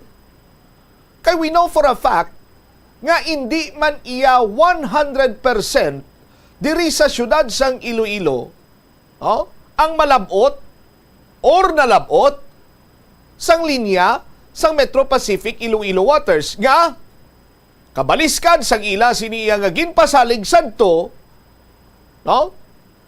sang joint venture sila with the Metro Iloilo Water District nga projected nila pila kalibo to ang sarang nila nga mangin new panibag-o sini nga mga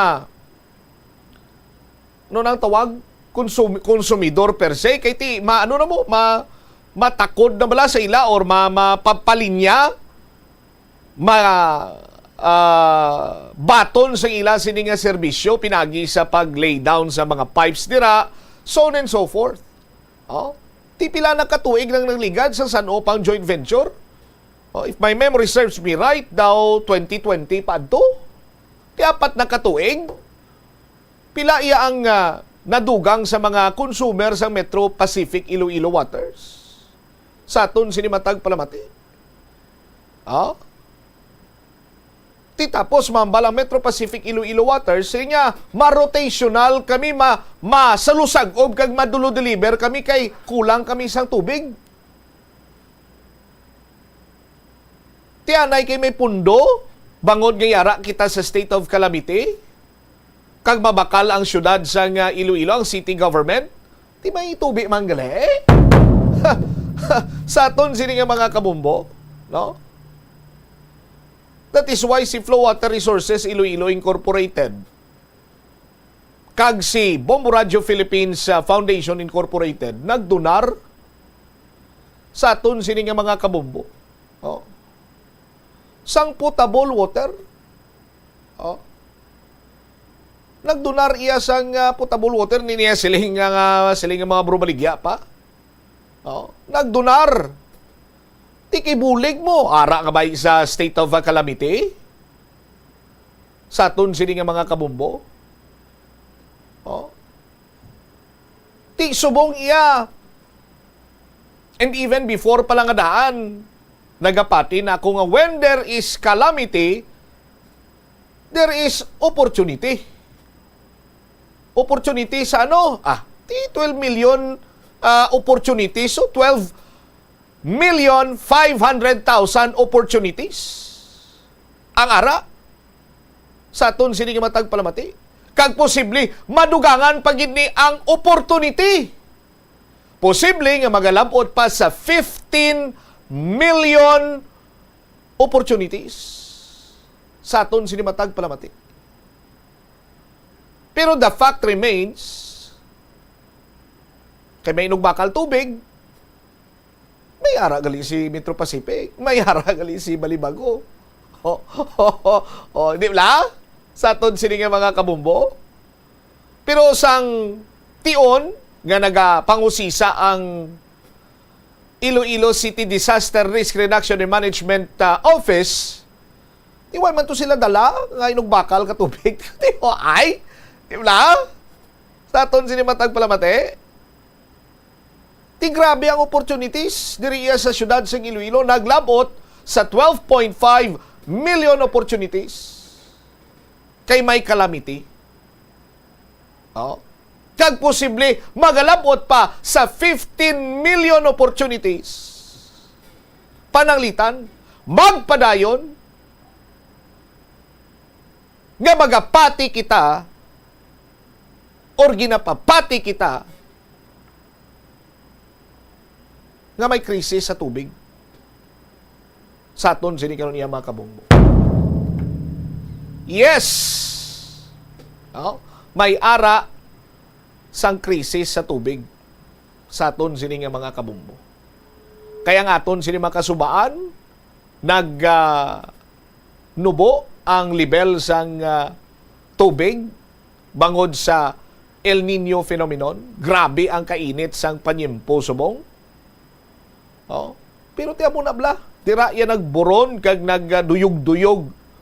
Ako, kay state of calamity, water crisis. Pero tiyang baklanta, amo man ang naghahambal nga daw marotational kami sa delivery sang tubig kay may ilinyo kita subong, no? Sa aton sini nga mga kabumbo. When there is calamity, there's opportunity. No? Kag ang opportunity diri sa syudad sa Iloilo nagdangat sa 12.5 million opportunities. Kag posible magasaka sa 15 million opportunities. No? Grabe kadamo gali sang oportunidad diri sa aton sini nga mga kabumbo. Why kita da oportunidad bisan gamay lang? 20 minutos na ang nakaligad sa takna sini nga launa. Sa aton sini nga pagpanumbalik ka banwa, si Police Colonel Joris T. Coronica hatag sang assurance nga pananglitan matumod ining mga tawo nga nagagamit sa iya sini nga pangalan sa pagpangbaldog, pagpang-scam, pagpanunto, di ko matumod kag kaladakpan ini sila laban-laban di karsel ginang tupa sini nila. Kag may pulis kag katapos sa Bureau of Fire Protection nadakpan dito sa raid nga ginpakasa sa City Intelligence Unit. Illegal gambling, nagampang sila poker. Ini silang pangkasuhan man sa aton sini karon nga matag palamati.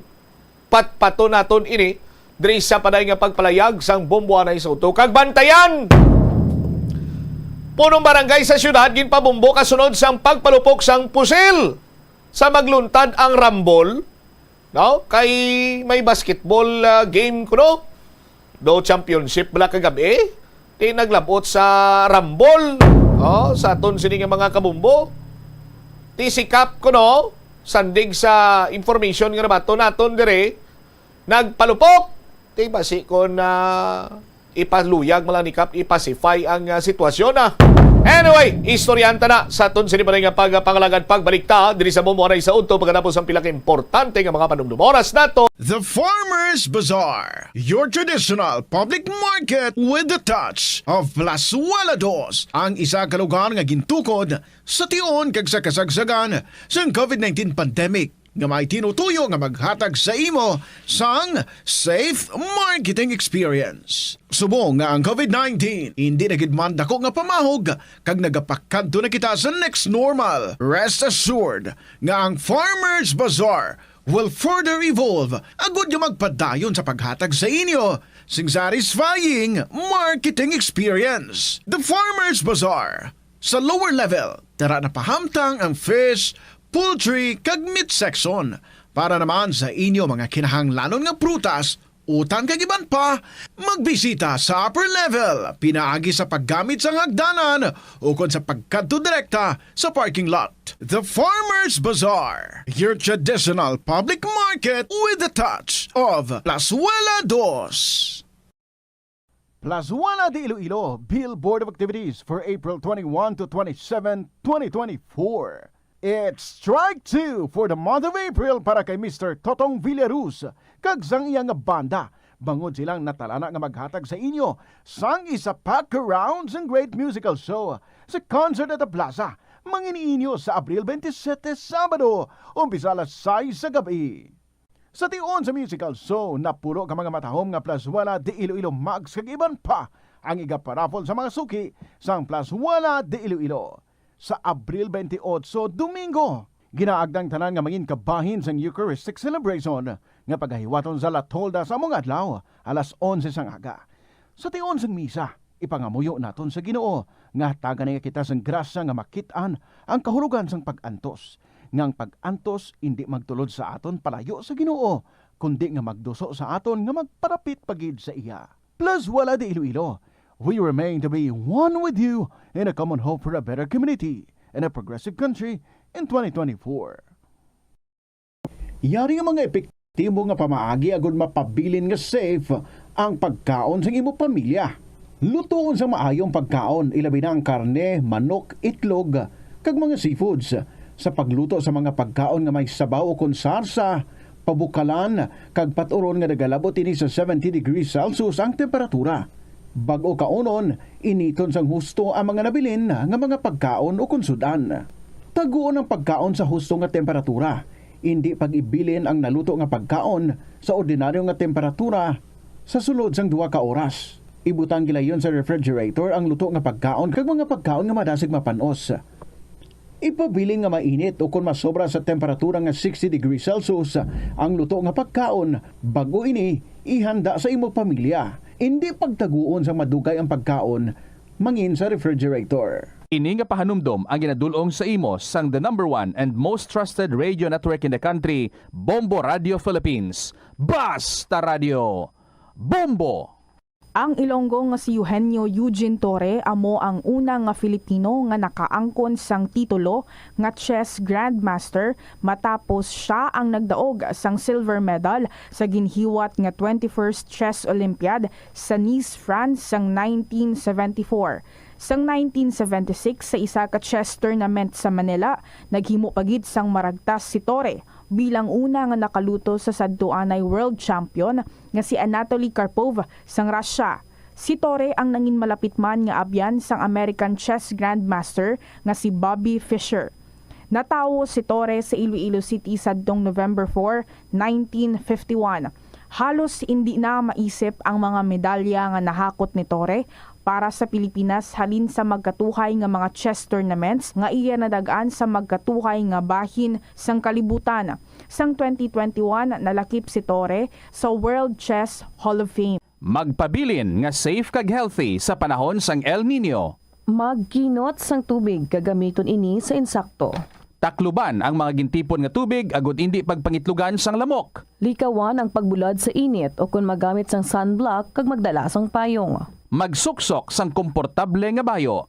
Kag Mag-inom sang 8-12 ka baso sang tubig adlaw-adlaw agud malikawan ang heat stroke kag exhaustion. ini nga pahanumdom ang ginadulong sa imo sang the number 1 and most trusted radio network in the country, Bombo Radio Philippines. Basta Radio Bombo! Paano bala mahibaloan ang isa ka impormasyon nga nagapatalang? Ukon sala. Una, i-check gid ang source kung sa diin inihalin. Kung ang impormasyon halin sa reputable news outlet, makit-an ini sa ilang website. Ikaduha, i-check ang petsa sang gin-publish ang impormasyon o kung ang article. Ikatatlo, i-check ang detalye sang impormasyon. Basta hagid ang bugos nga istorya bangod posible nga ang detalye ang malayo katama sa nakabutang sa headlines. Mag-fact check. Kon kaisa, bangod sa imo nga kaakig, stress kag disappointment sa kabuhi, nagadesisyon kamo nga wala ninyo ginapalibugan kag ginapadalman. Gani likawi nga maghimo sang desisyon kon ikaw ang akig. Hatagi sang oras ang imo nga kaugalingon, bangod ang imo nga first idea ang hindi mo man kon kaisa makabig nga best idea. Makabulig man nga magpangayo sang perspektibo sa ibang nga tawo, ilabi na kon siya ang nagapangatubang man sang kaangay nga sitwasyon sa ilang nga kabuhi. Kun ang desisyon nga imo ginhimo ang wala nangin madalagon, hindi napagbasulon ang kaugalingon. Ang pinakaunang international bank sa luwasang Manila ginbuksan sa Iloilo sadtong 1883. Ini amo ang Hong Kong and Shanghai Banking Corporation o kun HSBC. Tuig 1875 sang una nagbukas ang branch sa bangko sa Binondo, Manila. Kag April 2, 1883 sang nabuksan ang una nga sangay sini sa Iloilo. Una nga nagtanyag ang bangko sa mga financial services nga nagpasanyog pa sa industriya sang kalamay sa pungsod. Kag sang ulihin nagfinance man ini sa pagtukod sa mga railways. Naghatag man ini sang ayuda sa mga negosyante nga Ilonggo nga sulod sa import kag export industry. Agud makalikaw sa food poisoning o kung paglain sang tiyan, sundo ng ining mga pahanumdom sa pagprepara sa mga pagkaon kag ilimnon. Manghugas ang kamot kag ipabili ng katinlo antes kag pagkatapos ang paghimos.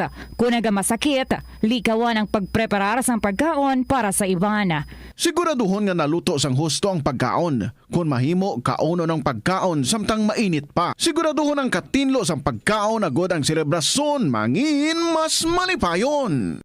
Kagasto gid bila sa imo adlaw-adlaw kag feel mo gid pirmi ang petsa de peligro bangod nga wala na gid unod ang bulsa. Gamita ang imo bulanan nga spending habits, amo man ang imo bulanan nga take home pay agud nga makasat ikaw sang budget nga imo gid masunod. Wala man sang pulos ang istrikto katama nga budget kaangay sang indi gid pagkaon sagwa. Apisar nga naandan mo na nga naga-take out ikaw 4 ka beses kada semana. Sa malipot nga pulong, himo ka sang budget nga nagasanto man sa imo nga lifestyle kag spending habits. Dapat nga himuon mo man nga inspirasyon ang imo budget para makaangkon ikaw sang bag-o nga mga hobby, kaangay abi sang pagluto sa sulod sang balay. Ini nga pahanumdom ang ginadulong sa imo sang the number 1 and most trusted radio network in the country, Bombo Radio Philippines. Basta Radio Bombo!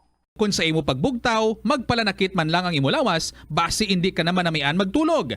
May panugyan ang pain medicine specialist nga si George Gergis. Simple lang. Una, maglikaw sa pagkaon nga nagapromote sang inflammation. Pilion mo ang madamo nga utan, prutas, whole grains kag seafood, bangod ginapataas sini ang antioxidants nga nagabulig sa pag-reduce sang inflammation. Mag-exercise apang hindi man pagpatamaan. Ang movement nagalubricate sang joints gani nga makalikaw sa pain kag stiffness. Ang cyberbullying among paggamit sang offensive kag masakit nga mga tinaga online na ukon pinaagi sa text. Ang bullying ang nagatuga sang kasubok kag depresyon sa biktima. Magluwas ni, magabatyag siya sang kaakig, pagkadula sang interes sa mga butang nga iya naluyagan kung ikaw ang ginbully. Una nga tika nga imo himuon, amo nga magpangayo sang bulig sa tawo nga imo masaligan. Paano ka bala makabulig nga mauntat na ang bullying? Simple lang, don't be a bully. Hindi mag-post online nga makahatag sang sakit sa balatyagon sa isa ka tawo.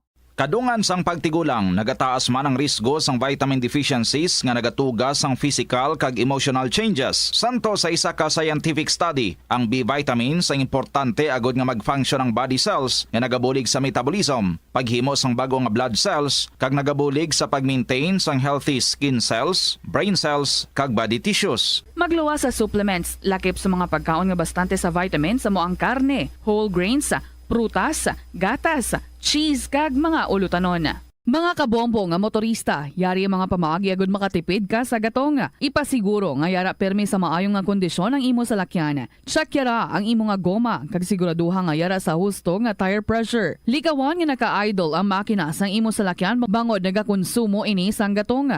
Buksi ang bintana sang imo salakyan kag magamit lamang sang aircon kung kinahanglan. Kag pagkamaayuha nga mag-commute na lang o kung maglakat-lakat kung malapit man lang ang imo kadtuan. Likawan ang aggressive driving kag padalaga na ang imo salakyan sa husto lamang nga kadasigon. Paano ipabilin nga matinlo ang ginakaon nga mga prutas kag utan? Dapat nga regular ang paghugas ng kamot nga may habon sa sulod sang 20 segundos bag-o kag pagkatapos mag-uyat sang anuman nga butang. Hugasan sa maayo mga prutas kag utan gamit ang tubig bago ini kaunon o kun isimpon sa ginaluto nga pagkaon. Likawan nga maggamit sang habon o kun bleach o kun anuman nga kemikal sa paghugas sa mga ini. Lutuon sa maayo ang mga utan agud mapatay ang mga mikrobyo nga nagatapik diri. Kung ikaw may ubo o kung sipon, mas maayo nga itugyan na lang sa iban nga miyembro sang pamilya ang paghanda sang pagkaon agud malikawan ng cross-contamination. Ini nga pahanumdom ang ginadulong sa imo sang the number 1 and most trusted radio network in the country, Bombo Radio Philippines. Basta Radio! Bombo! Yari ang masunod nga mga energy safety tips agud maging safe ang tanan. Sa tion sang bagyo, kung may anunsyo na nga storm warning, mag-charge na sa mga cellphone, emergency light, kagiban pa nga mga device, bangod mahimo nga madula ang kuryente. Likawan ang paggamit sa mga appliances kung may bagyo. Sa pagpamati sang balita, mas maayo nga magamit sang battery nga radio. Kung ginalauman ang pagbaha sa inyong nga lugar, mas maayo nga i-off gilayon ang main switch kag circuit breaker. Agud malikawan ang disgrasya kag pagkaguba sini. Magtipid sa paggamit sang kuryente, pinaagi sa mga masunod. Maggamit sa mga energy efficient. Minutos na nakaligad sa takna sini nga launa, balik na diri sa pagpangalagad sa Bombo Raisonto sa DYFM Bombo Radio Iloilo. Hindi lang kay si Iloilo City Councilor Ellie Stante ang gin-contact sang nagpakilala nga Police Colonel Joristi Coronica kundi iban pagidiya nga mga konsehal. Rason nga ambal sang ICPO Director sa pananglitan nga madakpan mga tawo nga no papriso ko gini kag pasakaan sa nagakigo sini nga kaso. Kag lakip na diray banwa, latest update sa sining gin kasa sining isa iya ka anti-illegal gambling operation sang City Intelligence Unit si COPTO tumunamo gid. May duwa pa ka nalakip dito banwa nga miyembro sang Philippine National Police ang isa miyembro sang Bureau of Fire Protection. Check ta mga balita nagikan sa Iloilo City Police Office with a Bombo Hananda Sahan sa report please come in.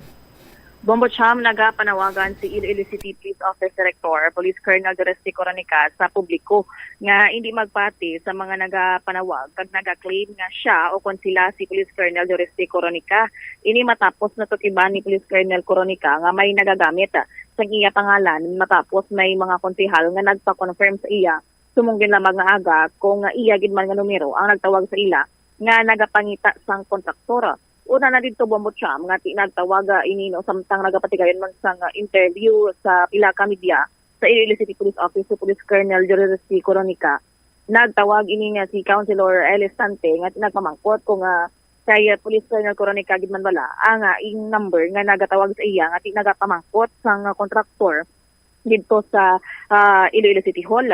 Kag nagsunod naman diri ang nagtawag kay Lone District Representative Congresswoman Jamjam Baronda nga tinagpamangkot man diri nga kung ang iningal pa kuno nga si Police Colonel Coronica sa iya nga kung may contractor bala nga ini nga nahibalaan amo man ang latest nga nagtawag sa iya amo ini ang halin sa opisina ni Mayor nga nagpamangkot man kung may mga bugas bala nga ginabaligya yan klaro diri ni Police Colonel Coronica nga hindi siya involved diri sa pila ka mga kontraktor wala siya sang mga negosyo diri both sa province ka sa syudad man sa nga Iloilo nga ti amo ini gina-claim man sang mismo nga nagapakuno-kuno nga si Police Colonel Coronica nga nagapanawag sa ining mga opisyales sa Bombo Cham. Tigin klaro man diri nga ti kung sino man ini kag ginapa-advise niya sa mga publiko kag iban pag mga officials nga kung may tawag sa ila nga nagapakuno-kuno nga si Police Colonel Dorothy Coronica gilayon i-verify kag ipa-confirm gid sa iya kay subong kita mga adlaw tatlo na ka mga opisina ang napalapitan sang ining naga-claim nga siya si Police Colonel Coronica Bombochama. Sa interview sa Bombo Radio kay Police Colonel Dorothy Coronica paga-investigaran kag pagpangatubangon niya inisang kaso kung sino man ang responsable diri sa nagapakuno-kuno nga siya kay ikagina mismo gid kita dito ang kita naka-witness kung paano ini istorya ang ining nagapakuno-kuno nga si Police Colonel Coronica kat isang gintagwan siya kagin pamangkot nga hello Colonel, good morning si Police Colonel Coronica bala ini nag-yes man ini Bombocham kag ginpamangkot nga may ginapa-follow up ka kuno nga contractor sa isa ka councilor si Councilor Eli Estante sa Iloilo City Hall Colonel cancel na amo na ang ginasabat sang ining scammer ining nagapakuno-kuno nga si Police Colonel Coronica Bombocham subong sige pa ang imbestiga kung sino gid ban bala ini sa likod sang ining caller nga nagapinanawag sa opisyales sa Iloilo City Hall ini yari bala katumatian naton ang pahayag ni Police Colonel Dorothy Coronica. Ang una ko nga balita isa pa lang no ka opisina sang councilor diri sa syudad sa Iloilo ang gintawgan. Subong tatlo na no, duha ka city councilor kag isa ka sa office of the city mayor nga nagapakilala nga si Colonel Coronica kag nagapangita sang kontraktor. Ang latest gusto naman mangita sang kontraktor sa bugas gamit ang akong pangalan. Na-istorya mo mismo, sir, kay ang ining mga councilor, sir, nag-validate sa imo o nag-confirm na ikaw giman ini. Anong kita exactly ang tutuyo nila exact ra sa pag-contractor, sir? Ang pagka-intindi ko ang paggamit pa lang sa ngalan ko without my consent is mathag nga gamiton ang pangalan ko sa pagpang-scam para may maintuan sila. Ano ang mga actions mo diri, sir? Mag-call out ka ba mismo sa mga NPC? Sila di ang responsible sa mga nagagamit sa inyong mga number, sir? We will check no ang number, mera kita sa number. In fact, kindagan naton kay ina kag naistorya naton siya kung siya gid si Colonel Coronica pero lain ang iyang sabat kag golpeada niya man nga takop ang iyang telepono. So gapasalamat man kita sa inyo kay timing nga ari kamo diri. Isa kamo sa mga pamaagi naton nga mapalapnag ining balita nga hindi gin magsalig or hindi magpati kung may nagapakilala nga Colonel Coronica, especially kung may kaangtanan sa negosyo kay wala ako negosyo diri sa Iloilo City. Bisan sa din nga lugar, hindi ako manawag para nga magpatigayon sa isaman ka kontraktor kay inamatag nga ginagamit kung ano man ang may-ara nga pwede ma-influence gamit akong ngalan sa sina nga illegal nga activities. Nabatian ang pahayag ni Police Colonel Dorothy Coronica, ang director sa Iloilo City Police Office Bombocham na tuhoy sa ining nagalapta kag isa ining caller nga nagapinanawag sa pila ka mga konsehal diri sa Iloilo City Government Bombocham.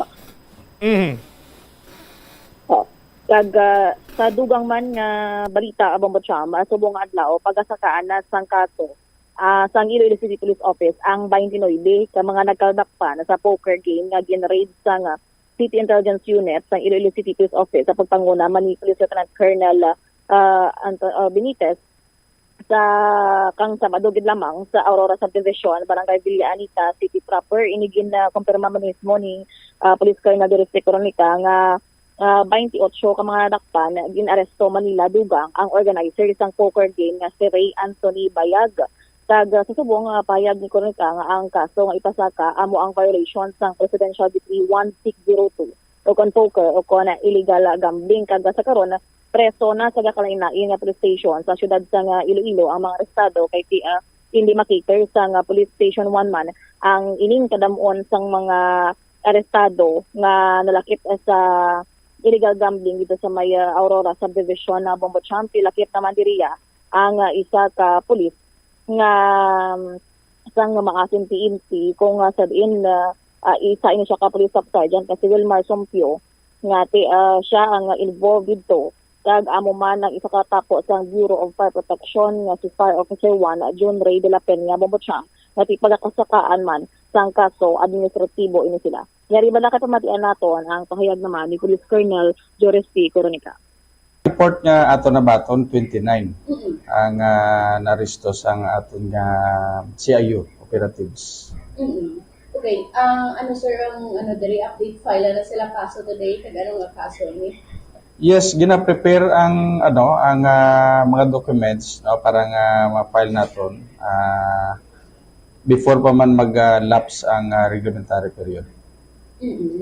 Okay. Sir, so background, paano ini na-monitor sa Iloilo City Police Office? Because hambal sa organizer, bag-o lang to.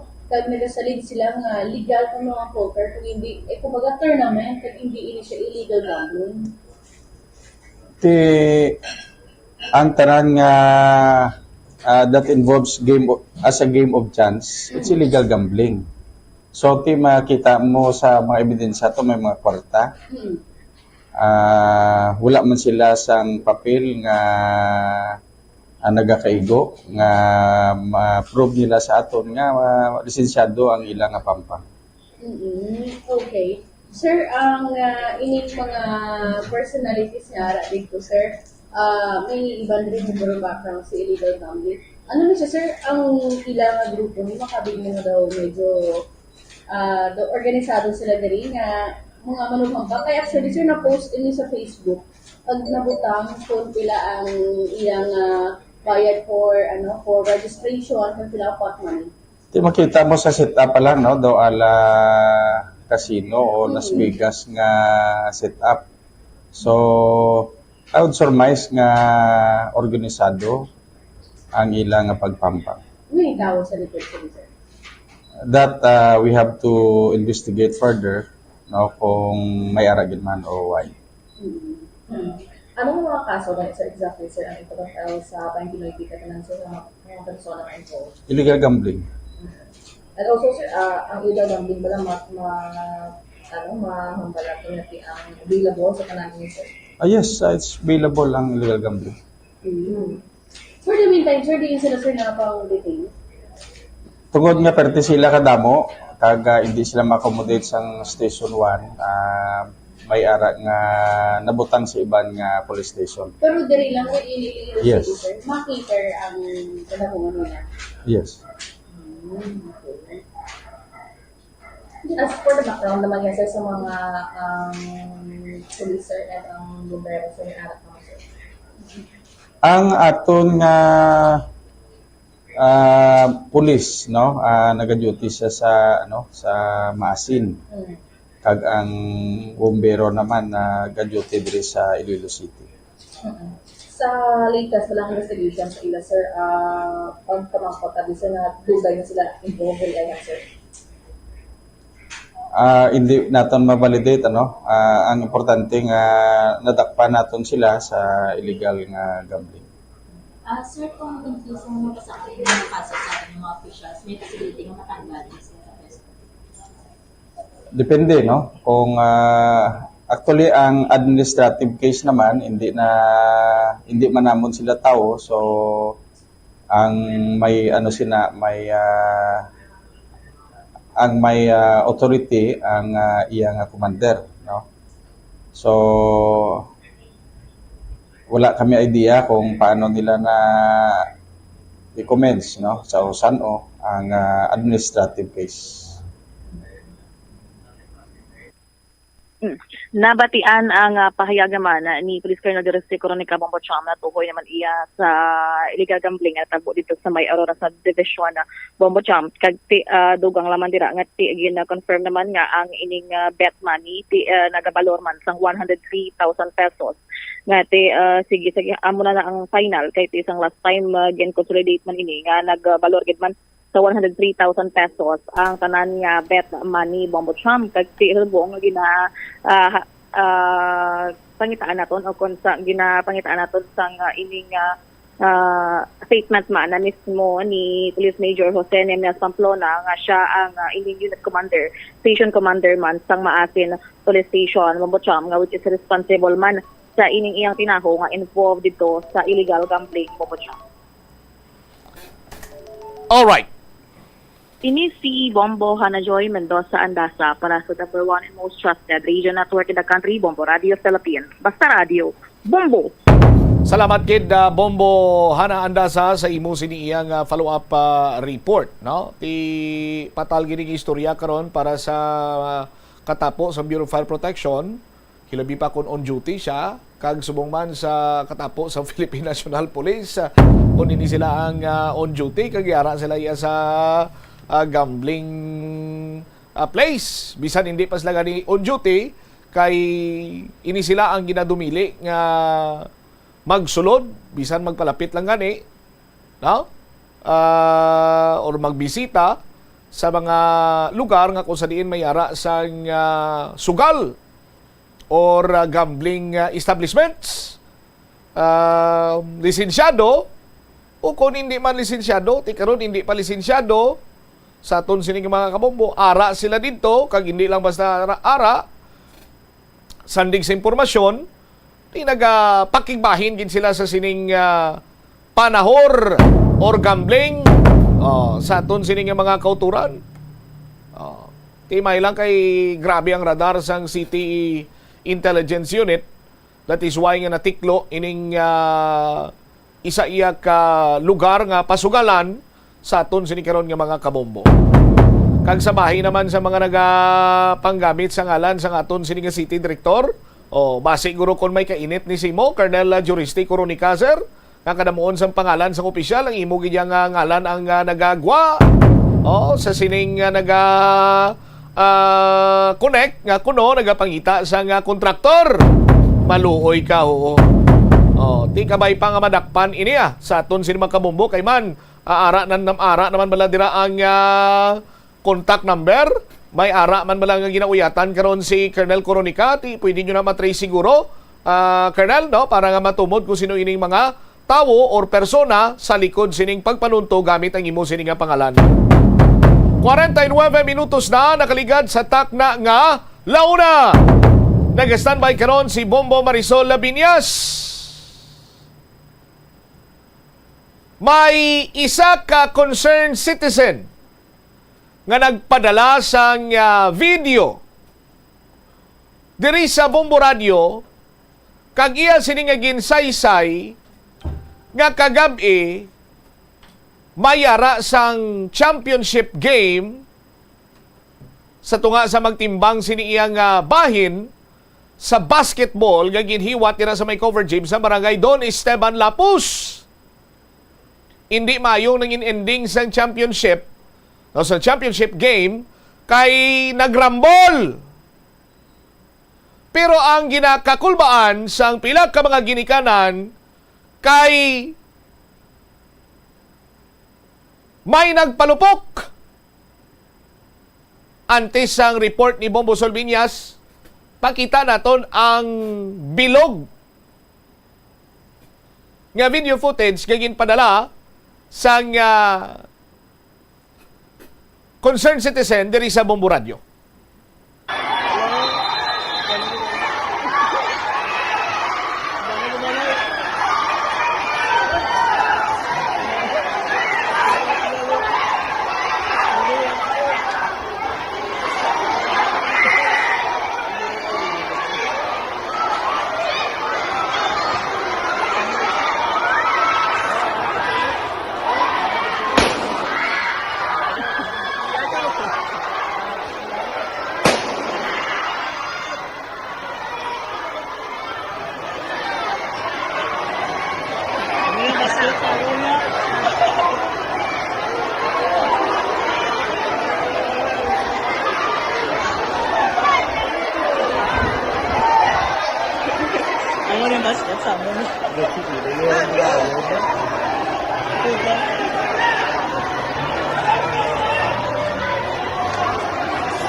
Pataas pila di.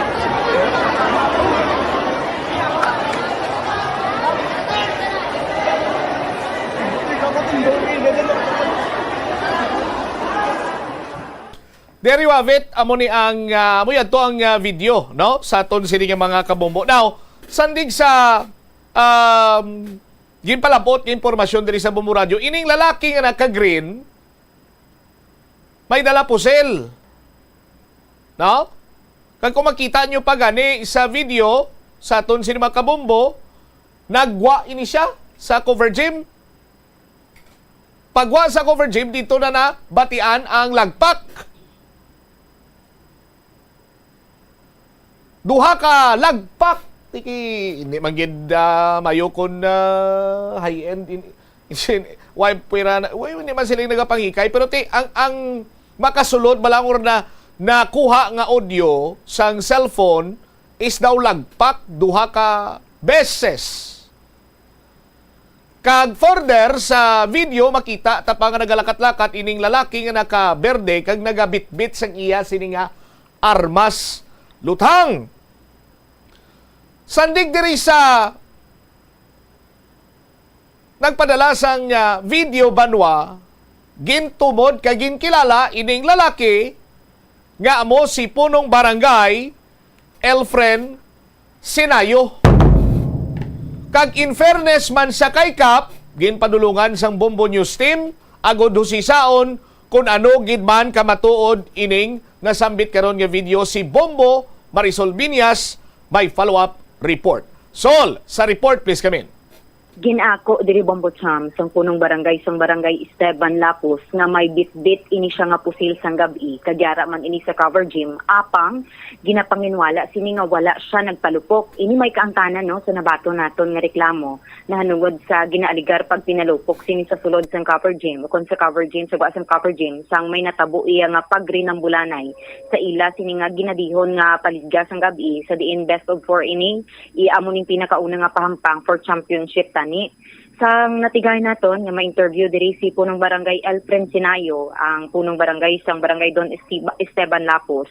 Suno sa iya nga ining aplasada bisang basketball nga pahampang, hindi kuno malikawan iya ang pagpisikalanay abi, pagsikuhay kag sa amo nga sport diri Bombo Cham hindi na kuno bag-o ang amo nga klase abi ka pisikalanay kag kun hindi man kuno abi gusto sang mga players nga masakitan abi sa amo nga hampang, mas mayo nga mas pilion na lang nila nga mag-intra sa Jackstone abi o kon Chinese Garter.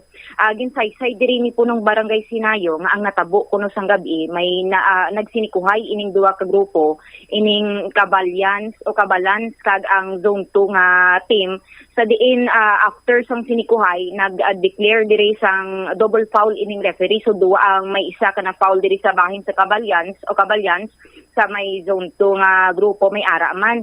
Tapos after katong natabo nga may pagsinikuhay, una do nakapankapan pa.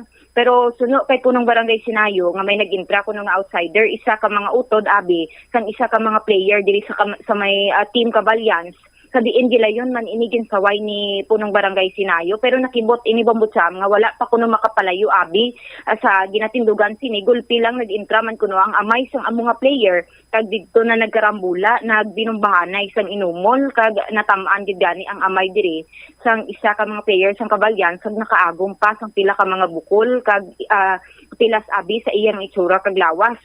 Suno kay punong barangay Sinayo sa iya aminado man ini siya nga yara siya no sa gabi upod ang iya mga barangay official sa cover gym samtang nagadihon sang mga pahampang kag at the same time gin plastarya man abi nga daw medyo nakainom-inom gid man siya gabi kag may dala pa ini siya nga pusil Bombo Cham 45 kuno ang pusil nga iya nga gindala kag sa bahin iya sa nagpalupok abi sa iya do gin kuno niya na lang abi nga siya gid man ang nagpalupok para mauntat ang amo nga gilinamo Sol Bombo Sol ka magenbe ano plastada man gin kuno i-plastar mayo gin ano niya diri Bombo Cham do gin hambal ya abi nga siya ang nagpalupok pero gin panginwala niya ini nga wala siya iya nakapalupok ano klase ni istorya basi kon hangover pa ni sikap amo nang ginambal niya sa aton Bombocham nga wala siya kuno dako ang panginwala niya sini nga wala siya nakapalupok pero nakahambal sa kuno sang gabi nga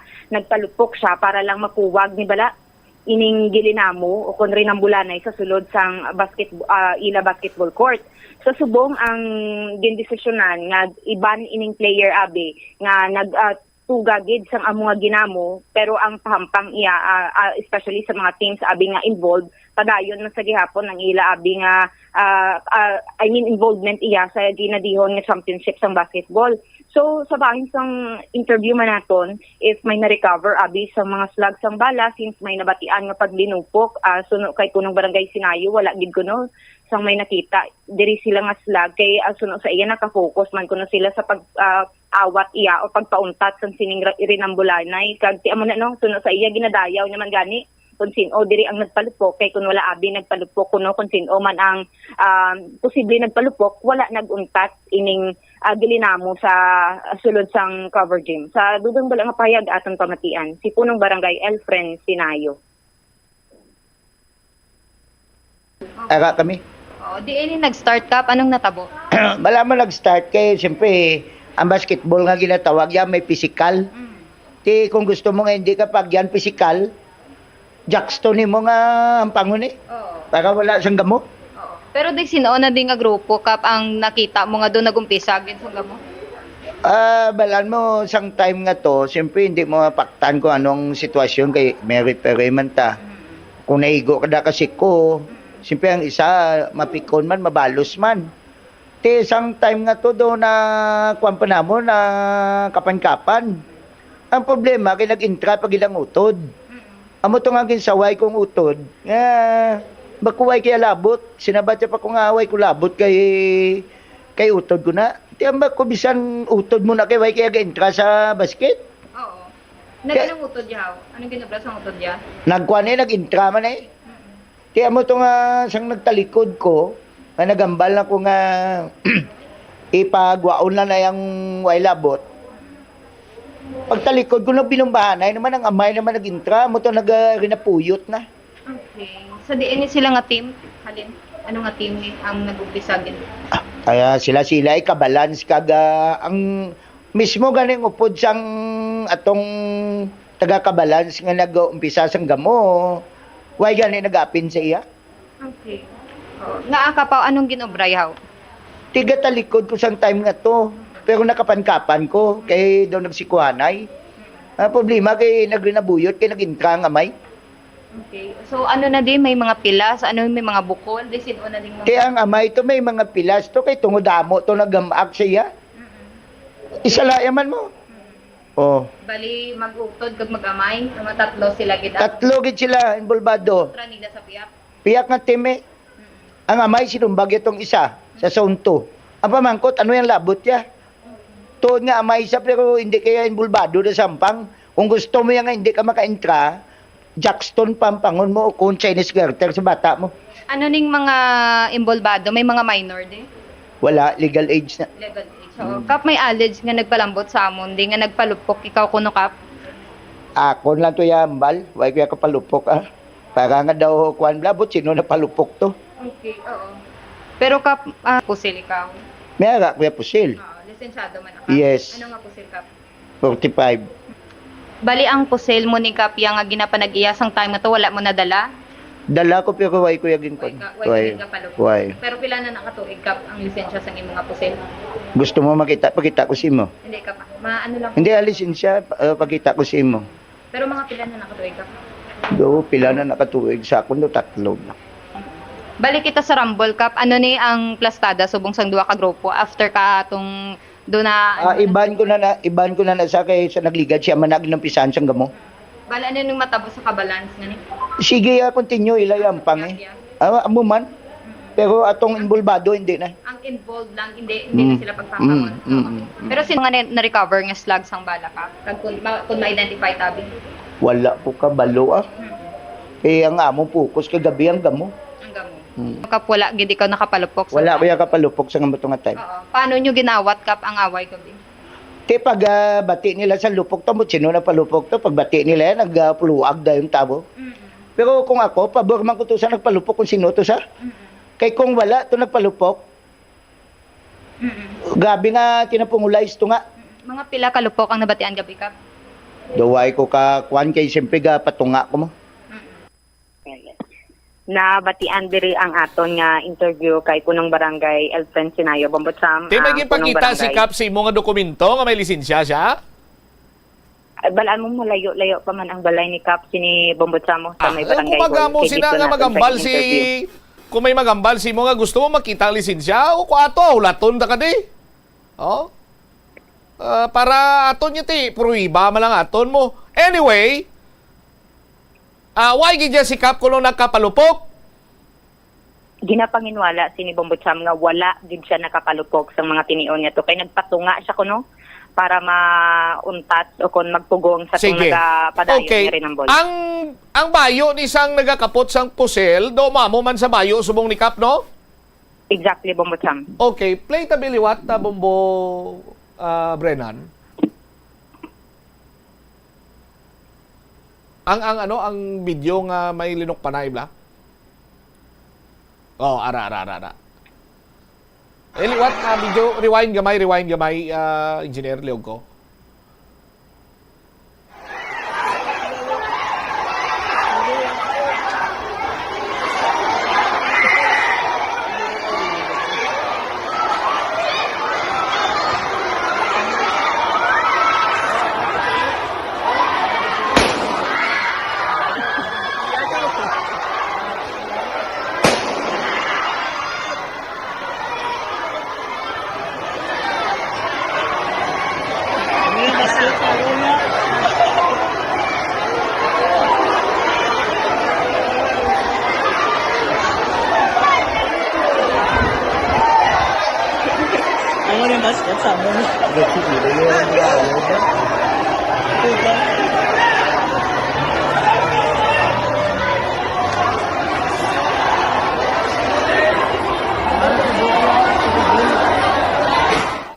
Okay. Sang may nagaginamo, i-play lang kay do ko bla? I-voice over ko. Hindi na nga sila nga voice over. Are. Sitwasyon malabanwa, kunti nag-green ang bulanay na. Ara naka-green no, na may dala siya nga pusel. Nagwa ni siya samtang nga nagapinukutay. Pagwa sang pukutay, mga 4 ka segundos, dugolpi lang na nagtig-ik ang mga tao. Nagamuna bla. Kay nagbalikid John sa gwa. Kay may nakabati sila lupok. Nasundan pag inisang isa kalagpak pagid. No? So assuming ng isa to kalagpak lupok man, pagkatapos sina nagsulod ayon liwat si Kap or ang tao nga naka-green. Sa aton sini nga mga kabumbo kag atag man na sa mga kabumbo naton sa mga taga Don Esteban dira kung sino nang tao naka-green nga may bag kag adalaya pang iya sini nga pusil samtang nga nagalakato sa aton sini nga mga kabumbo, no? Kung kita maglantaw sa aton sini nga mga tagpalamati, ginhimo ini sang tawo or ni Kap Abi para nga mapacify ang kinagamo kag hindi na maglapuyot pa ang sitwasyon. Sa aton sini nga mga kabumbo, ugaling ang plastada lang sinibanwa ang lupok ara sa gwa. No? Kung ang lupok ara sa gwa, sistema man nagwa pagwa ni Kap may ginduhulan si Kap sang pusel niya kay that time ginako niya man nga ara to siya kag may dala siya nga pusel kaya naman may ginduhulan siya sang iya pusel o si BO kung sino man nga tarpulano palukpa to kadua. No? Tapos ibalik lang sakon. Ikaw lang Kap mo, kung nagkakasakilid karon Kap. Pero seriously speaking, tikila puyot na mo para iya nga disperse ining nasambit karon nga pagpinukutay, may nagpalupok nga tao sa gwa. Of which nga makita naton nagkalma man dayon ang sitwasyon, nagbinulagay na sa aton sini nga mga kabombo. Ang concern lang sang nagpadala sining video, no, sa aton sini nga mga kabombo kay may mga kabataan, may mga pamatanon kag sikap suno sa ila, suno sa nag-send sining video, isyara sa impluensya sang makahulubog nga ilimnon. Sa dira guro nga punto, to dira guro iya makabig naton, gamiton ko nga mga tinaga, foul dira si punong barangay Elfren Sinayo. Kag I do believe, ako o niya man na, nga amo sinang sitwasyon. No? Amo man lang tong concern. Sining tagpabombo sa nagpadala sining video sa aton sining mga kuturan. Pero kung sa sitwasyon nga lapuyot na, kinanglan ma-disperse ni, kinanglan mapauntat, mapabulag, mapakalma, ti daw ay mangguro sang malain to. No? Sa ginhimo sang tawo, hindi man mag-ako si Kapo. Lang ipatuto ko ito kay Kap Elfred. Ay siya gani ka palupok. Pero siyang may pusel, siyang nagwa, 3-4 ka segundos nagligad, matian ang lupok na balilikid ng mga tawo, may lupok pag hindi isa, kag among pagsulod liwat, no? Sang naka-green nga to later on, gaging tumod nga si punong barangay, Elfren Sinayo. Tikon mag-amo sini, nga kada iya may paliga, may ilinaway, mas mayo pangaway na lang tiliga. Oh. Nagpaliga gani kay ti para nga ma-promote ang sportsmanship, camaraderie, kag mayara man sang sports activity, paaliwansan, no? Ang mga tawo sa barangay karon inyo laktan nyo ya sang paisog-isog kay man hindi kamo gusto masikuhan, no? Ang basketball is a fast action game, no? Physical game ini siya. I do agree with punong barangay Elfren Sinayo, kung hindi mo ya gusto masikuan or hindi mo ya gusto makabatsyag sakit, ti Jackstone kag ano ka nitong isa Kap? Chinese Garter. Nan. Amo na lalantrahan nyo. Sus Maria kagusip po. Nano man ang sitwasyon sa mo sining nagakalinabo niya man, imbis na nilipay-lipay sa barangay, karon niya ti diferensya kag nakatugas ang kakulba. May mga kabataan pa nga nagano. Amo man lang ng concern sang nagpadala sining video kati damo sang kabataan base ko nanong sistema ano plastada kay sikap nagauyat sang pusel nakainom, no?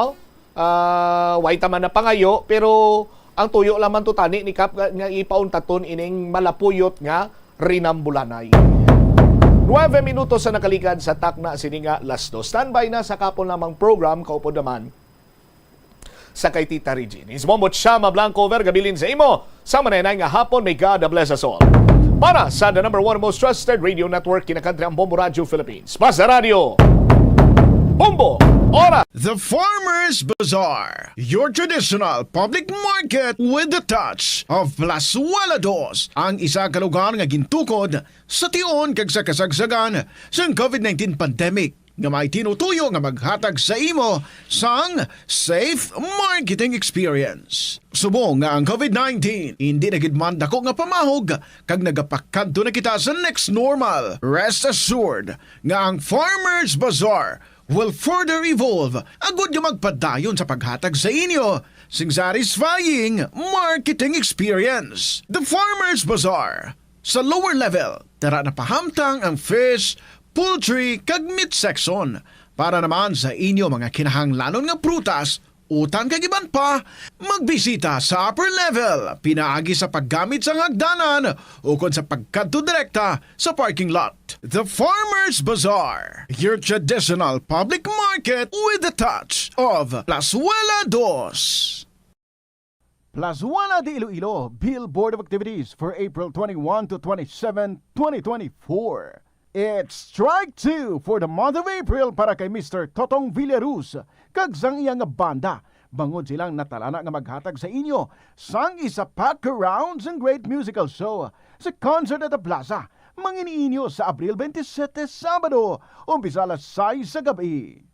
Sa tion sa musical show, napuro ka mga matahom nga Plazuela de Iloilo Mags kag iban pa ang igaparapol sa mga suki sang Plazuela de Iloilo. Sa Abril 28, Domingo, ginaagdang tanan nga mangin kabahin sang Eucharistic celebration nga paghahiwaton sa Latolda sa mga adlaw alas 11 sang aga. Sa tion sang misa, ipangamuyo naton sa Ginoo nga tagan na kita sang grasya nga makitaan ang kahulugan sang pag-antos.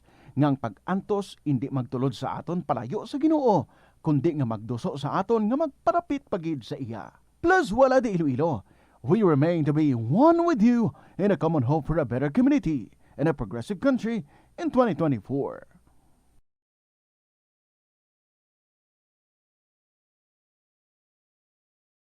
Ang pinakadumaan na nga international business organization sa Pilipinas, amo ang Iloilo International Chamber of Commerce nga gintukod sang Ilonggo nga si Don Esteban de la Rama sadtong 1924.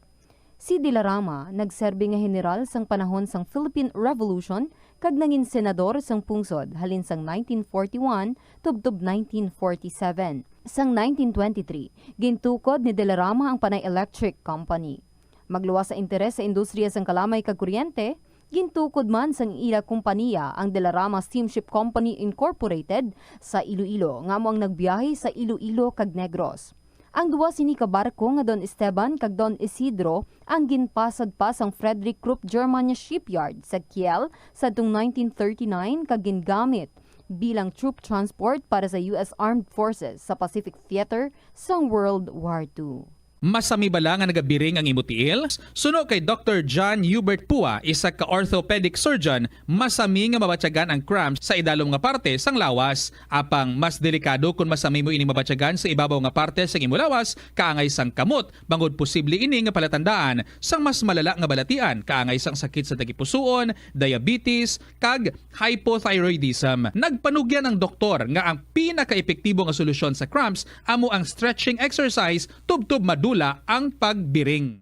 Nagasala ka bala sa imo nga tulunan kag daw hindi ka makahibalo kung ano ang imo nga unahon?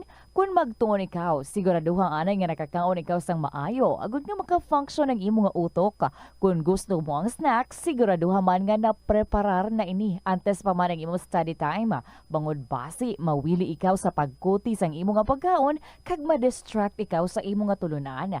Siguraduhan man nga tapos na ang imo nga olobrahon sa sulod sang balay para nga makalikaw sa interruption kag para sigurado naman nga maka-relax ikaw kung matapos mo na ang pag-review. Ini nga pahanumdom ang ginadulong sa imo sang the #1 and most trusted radio network in the country, Bombo Radio Philippines. Basta Radio Bombo! Gabulig sa paglikaw sa nanuhay tuay nga balatian ang simple nga pagkaon sang citrus fruits kaangay sang pomelo nga puno sang powerful immune boosting antioxidant.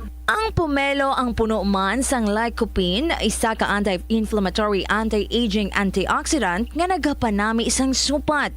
Ang duga naman sang panit kag dahon sang pomelo ang natukiban nga makapatay sang cancer cells kag nagapalikaw sa paglapta sini sandig sa test tube studies. Kaunta sang La Paz Batchoy. Ang Iloilo ang kilala bilang home of La Paz Batchoy. Mahimo kagid nga maglibot sa Iloilo, mag-food trip, kag ikaw mismo ang maghusgar kung ano ka namit ang La Paz Batchoy. Pwede mo gid ma-enjoy ang La Paz Batchoy nga may pandesal kag puto. Butangi man sang gamay nga paminta kag patis ang sabaw. I-mix sang maayo. Kag enjoy. Kung kulang pa kag wala pa nabusog, pwede gid nga magpadugang sang sabaw. Sa kasakuon sa mga ginikanan subong, tumalagsahon na lang kamo nagaupod bisan magkaon. Apang bisan anuman kun tani nga kasakuon sang miyembro sang pamilya, hatagi gid sang oras nga kamo makaupdanay sa kalanan o kun makalagaw kun wala sang trabaho. Kung nagaplano sa aktibidad agod nga maka-enjoy upod ang imong nga pamilya, tandaan nga ang focus nyo amo ang pag-spend sang inyo oras nga updanay kag wala dapat sang iban nga mga bagay nga ginapaminsar kaangay sang trabaho o kun homework. Pila ng imo edad? May savings ka na bala? Ang iban sa ato nagakabudlayan magkinot o kung mag-save sang kwarta. Apang paano bala iniumpisahan? I-separate ang wants kag needs. Pamangkuton ang kaugalingon kung bala kinahanglanon gid ang imo nga baklon. Kung ginakulang ka na sang kwarta, hindi ini dapat pagastuhon sa butang nga hindi man lang importante. Kung hindi ka gid makakinot, mas maayo nga buhinan mong imo expenses. Mag-set sang goal. Umpisahi ang pagpanumdum kung para sa diin o kung para sa ano ikaw nagakinot. Paano ba lang makalikaw sa aksidente sa dalan? Yari mga tips nga dapat tandaan sa tion nga nagamaneho. Una, likawan ang masaming nga pagsaylo sang linya. Ang swerving o kung pagsaylo sang lane sa isa ka delikado nga maneuver nga masabi ginatunaan sang bunggo anay. Kung himuon ini, siguraduhon nga may bastante ang oras kag espasyo. Ikaduha, i-check ang blind spots. I-check ang mirrors kung clear ang alagyan. magbalikido kung maglantaw sa nagaagi sa iban nga anggulo agud makasigurado nga maathag ang alagyan. Ang responsable nga driver ang masaming nga handa sa anuman nga aksidente. Kabahin na sang pagkaresponsable ang pagkuha sa nga insurance agud masigurado nga may peace of mind sa dalan. Ini nga pahanumdom ang ginadulong sa imo sang the #1 and most trusted radio network in the country, Bombo Radio Philippines. Basta Radio! Ito ang Bombo Radio Philippines. Fully digitalized. Numero 1 sa balita, komentaryo, drama at serbisyo publiko. Bombo Radio Philippines. Bombo Radio Philippines. Ang inyong #1 at most trusted radio network in the country. Basta Radio Bombo! Alas 2:17 ang aton nga oras. Mayong hapon gid sa inyo mga kabombo. This is Tita Regine. Welcome sa kahapon lamang program. Balikay na naman kita. Beautiful Monday afternoon, the 22nd of April 2024, 42 degrees. Ang index heat. Hala. Anyway, sa gihapon, ang akong pag-abi-abi sa inyo, sing init sa aton nga index heat. But I can assure you, mag-enjoy kita sa mga istorya nga ato nga mabatian sa sininga hapon as we bring you this program kahapon lamang. Gani sa mga may ara man dira nga istorya, mainit man ang mga istorya ninyo, pwede na ina nga ma-email sa bombo_iloilo@bomboradio.info. Pwede man isulat and then ipadala sa kahapon lamang program DYFM Bombo Radio Iloilo, Sky City Tower, Mapa Street, Iloilo City. Hindi na kita magpadugay pa, ano ang aton nga ambahanon para sa inyo para nga makasugod kita basa sa mga kasaysayan. From Remuel Hambre, never change. Good afternoon.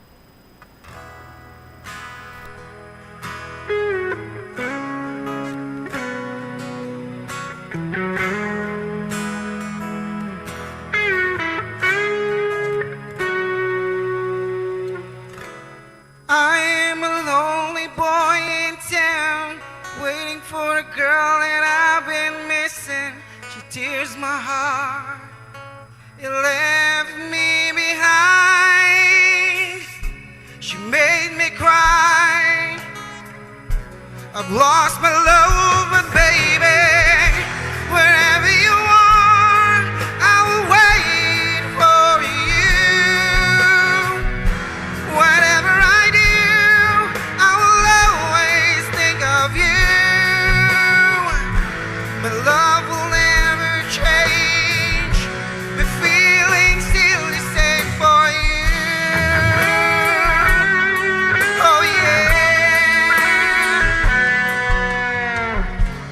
I am a crazy boy in town, hunting for a girl that can't be found. She broke my dreams and run far away. She made me cry, I've lost my love, but baby, wherever you are, I will wait for you. Whatever I do, I will always think of you. My love will never change, my feelings still the same for you. Oh yeah.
Never change. Ramuel Hambre para sa inyo. Sige, mas-start kita basa sa mga istorya. Here's the one coming from Sagittarius 15, sa primer distrito. Dear Inday Regine.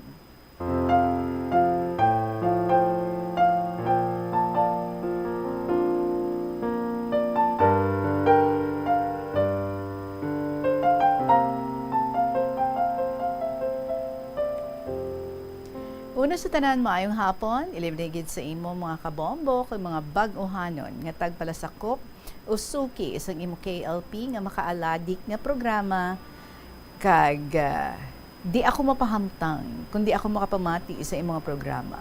May horror, may comedy, educational, kag madamo kagid nga ma-apply sa imong kinabuhi o sa mga kabombo. Ako si Sagittarius 15 sang primero distrito. Ako subong 79 years old na ang panuigon kag PTL. Daw sa kabayo pa maghulag kag maayo pa magsakay sa bisikleta. The Regine, unahon ko anay ang akong nga love story sa La Carlota. Ang akong tiya kag tiyo, tag-iya sang isa ka combo, The Ranchers combo. Kay wala sila sang bata, ako nga hinablos sang babayi o kun akong tiya.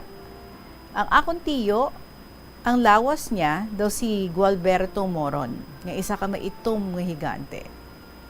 So naimbitar kami sa La Castellana, sa isa ka asyenda nanday P1, nga hindi Regine kundi ako magsala, ila ni Aurora P1, nga isa ka nangin Miss International, nga nangin asawa ni Tommy Manotok, nga kilalaman nga tawo, nga isa man ka golfer. Rako ang mga gungan nga mga bisita, babayi man o lalaki.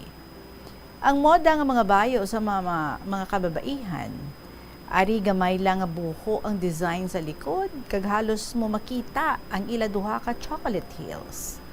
Apang subong, halos mo na makita ang buong kaluluwa o katawan. The Regine, sang una ko nga makaptan, or sang una, sa dokon makaptan mo lang ang punta sang tudlo o parte sang bayo ni babae, piliton ka nga ipakasal sa babae. Sa panahon nga kapoy na kaming mga combo, nagatulog kami sa papag sa tinda, tapos bigla na lang ako nga nakabugtaw nga may mga kamot nga nagapugong sa akon nga paginhawa. Kagkon kaisa naman, kinikiliti ang aking talampakan. The Regine, sana pagbuhatan ko ng kamay. Sa ako'y nabigla. Subalit pagdilat ko, nagsanya siya na huwag akong maingay. Baka magising ang mga kasamahan ko.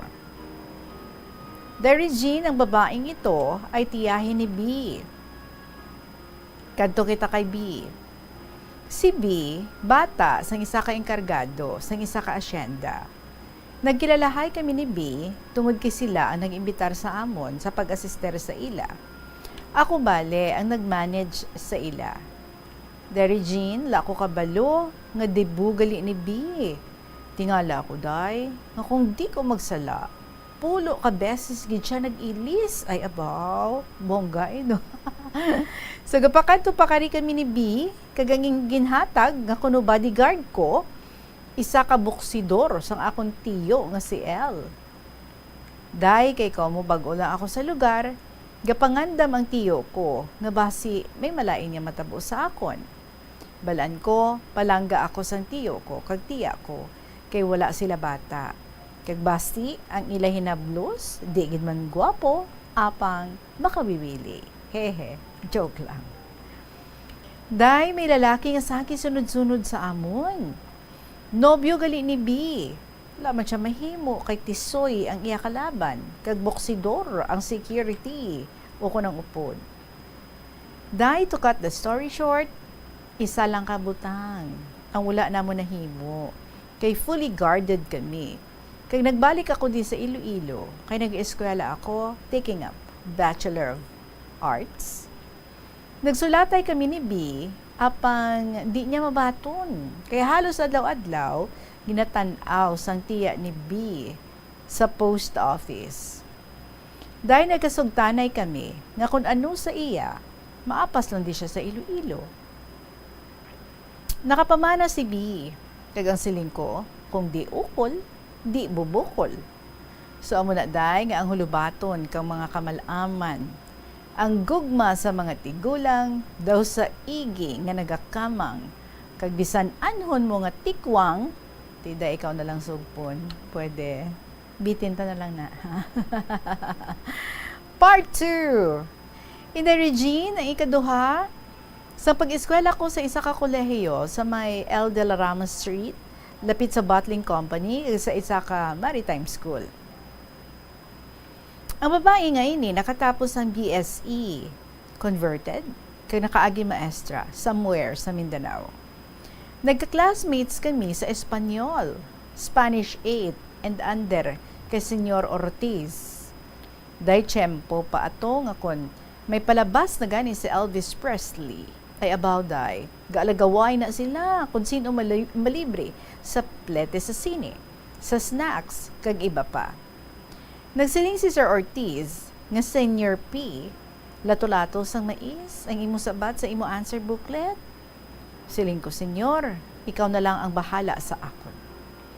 Por ejemplo, Riolador, Kite, Burador, Eraser, Querida, Love, Villa, House, Hardin, Garden, Monte Hermoso, Good Looking, Mountain, kag iba pa. Dahil balik natin kay babae, ining si C. Bale, daw hinablos niya lang ako, kasing edad ko lang ang iya hinablos nga lalaki.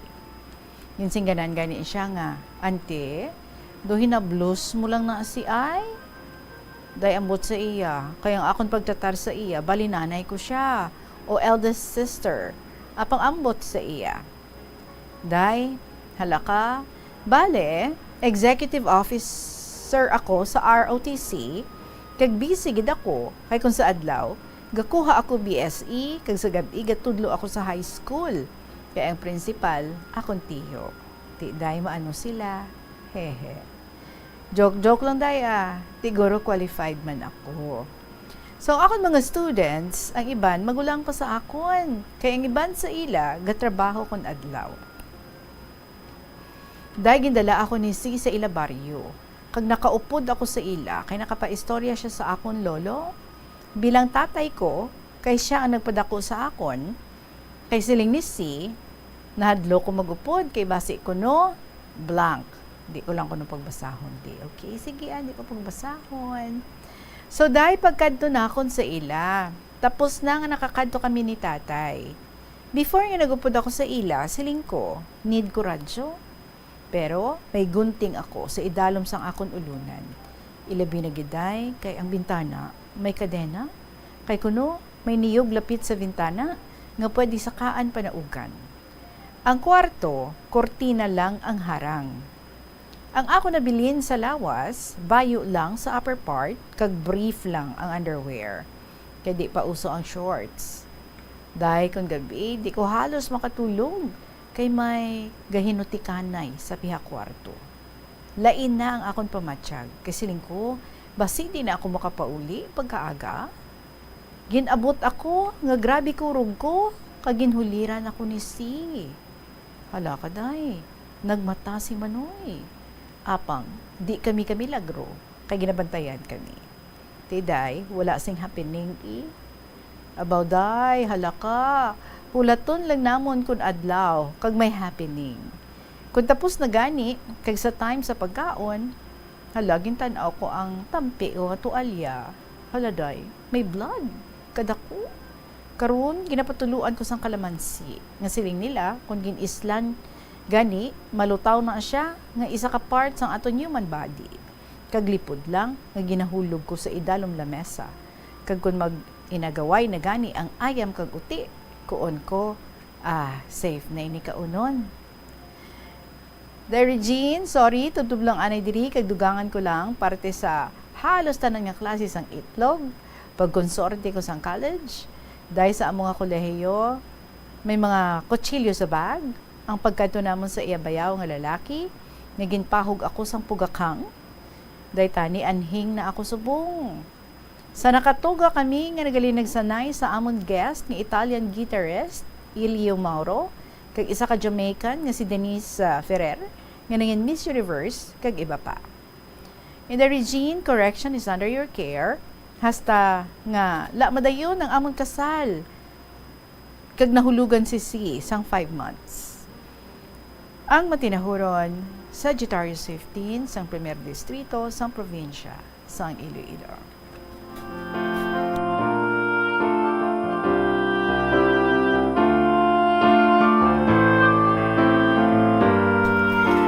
Parte man nga ma-escapades imo, Sagittarius 15, ti amogid man na, no? Konsultero ikaw, gahimrosgan, syempre colorful ang love life, lain-lain nga mababayi ang imo nga mamit, lain-lain nga babayi ang imo nga makarelasyon, and we would want to know ano ang nangin ending sini between you and C. Nga wala na dayon ang kasal. Kag nahulugan siya. So may happening gid nga natabo. Sige, more stories coming from you, especially ang kasugpon sa sininga istorya. Salamat gid sa imo, Sagittarius 15, sa 1 Distrito, sa probinsya, sa Iloilo. Alas 2:33 ang atong oras. Magapanumbalik kita with another letter.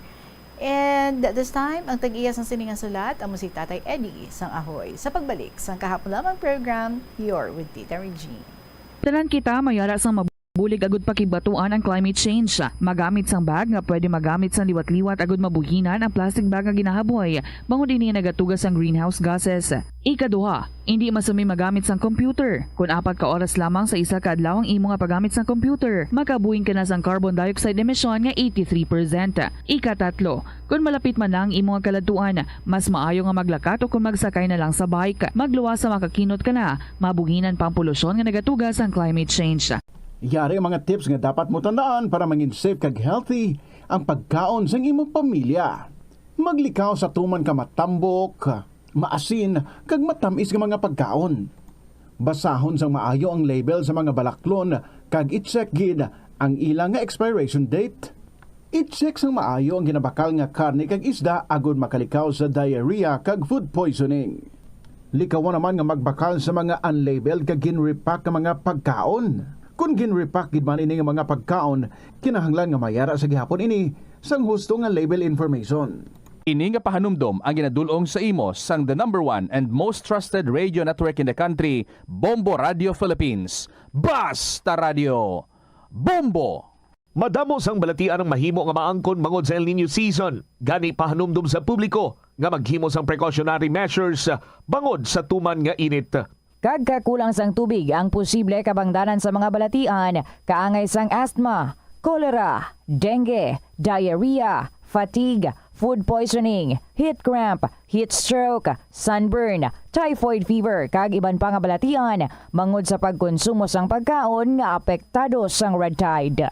Isa man sa madata subong El Nino, amo ang dengue, kagagud balikawan, i-obserbar ang 5S strategy, kaangay isang search and destroy mosquito breeding sites, self-protection, kaangay isang paggamit sang insect repellents, seek early consultation sa pinakamalapit nga healthcare facility, support fogging, spraying, kag misting sa mga hotspot areas, kag sustain hydration. Ini nga pahanumdom ang ginadulong sa imo sang the #1 and most trusted radio network in the country, Bombo Radio Philippines. Basta Radio Bombo!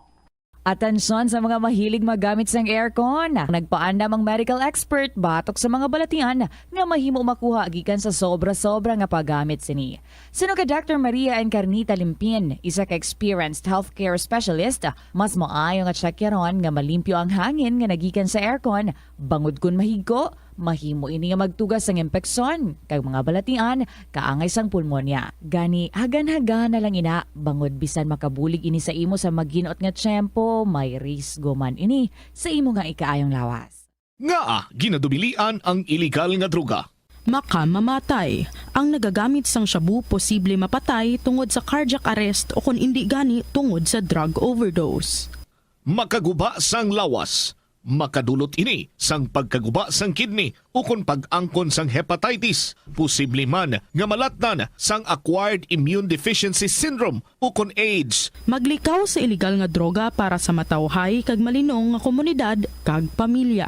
Nagalibogid bala ang imo ulo kung manog tapos na ang bulan o kung basta due date mo na, nagapahanumdumgid ang financial experts nga dapat bayaran mo sa husto nga tion ang imo nga utang bangod maalam ini nga paagi sa paggastos ang imo kwarta kag may maayo pa nga mga benepisyo. Halimbawa, malikawan ang late fees kag maprioridad ang importante nga mga galastuhan.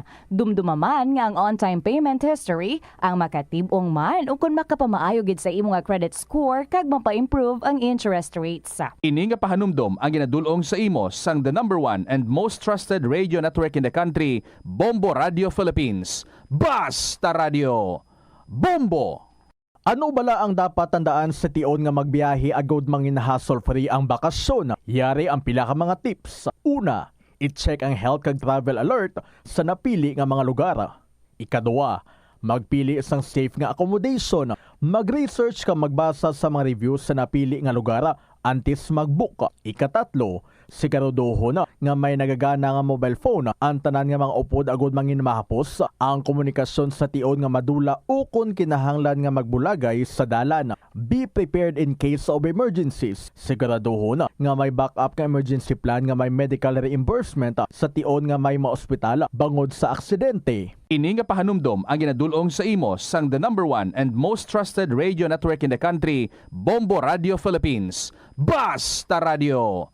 Bombo! Ang Ilonggo nga si Jose Peping Tensay sang Haro, Iloilo ang pinakaunang nga Filipino nga piloto nga nakapalupad sang isa ka passenger plane sadtong 1925. Iniamo ang eroplano nga Curtiss Oriole biplane nga may ruta nga nagalawig sang 43 kilometro sa sa Iloilo padulong sa Bacolod. Samtang ang pinakauna naman nga commercial airline sa pungsod kay sa Asia amo ang Iloilo Negros Air Express Company nga nauna pa sa Japan Airlines kay Singapore Airlines.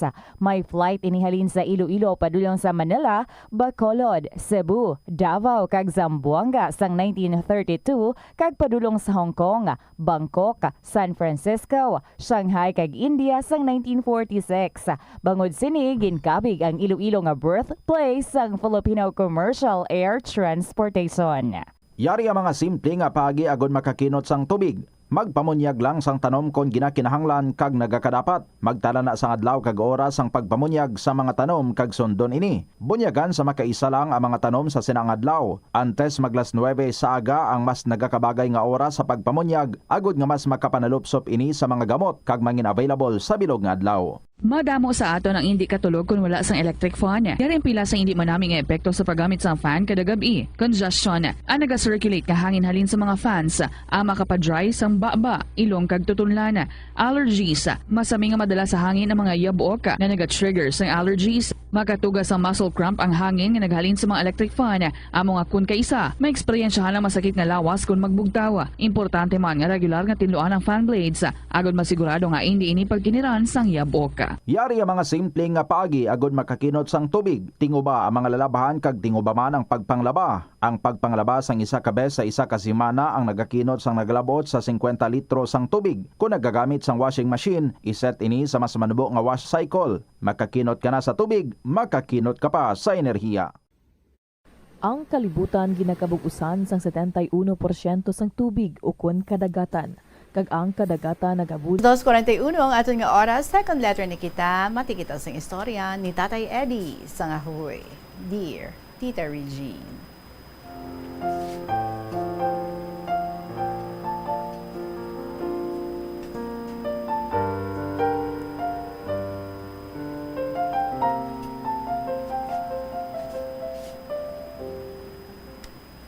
Mayong hapon sa imo, subong man sa katapos ang Bombo Radio, pag sa imo manog palamati sa sininga programa kahapon damang. Titay ning akong inagihan ang hindi ko gid malipatan mientras ako buhi sa sining kalibutan. Sang pag-upisagid sang akong nga pagpangabuhi, sang amon nga pagpangabuhi ni Lilia, nga akon asawa. Naglabas kami ni Migo Tomas, mga 2:00 pa lang sa kaagahon. Naglakad na kami ni Migo Tomas, pakado sa Concepcion. Pag-abot namon sa Taytay, nagpanaog kami sa amon bisikleta. Kay nakita namon nga duha, ngang isa ka puno sang kawayan, nagbalabag sa may taytay. Maayo lang kay may barandilya ang taytay. Ang kawayan, wala magdapat sa salog sang taytay. Gani, nagsuhot kami nga duha sa may kawayan. Wala namon baliha ang kagingking nga nagahawid sa amon lawas kag mga bayo. Pagkalampuas namon sa kawayan, nagsakay kami sa amon bisikleta kag magpadalagan sang todo-todo. Pagabot namon sa Concepcion, amo pa lang kag makahambal si Mig Tomas. Mig Eddie, ano ato nga nagbalabag ang kawayan sa may taytay? Ang sabat ko, ambot kun ano ato. Sa nakabakal na kami ni Mig Tomas ang isda, nagpauli kami nga duha kay adlaw na. Ang kawayan, nagatindog na sa kilid sang taytay. Bulan sang Marso, pakadto sa Kwaresma. Ginhagad ako sang akong tiyo nga mang-alimango kami sa tinagong dagat. Mabalon lang kita kanon kag tubig, hambal niya.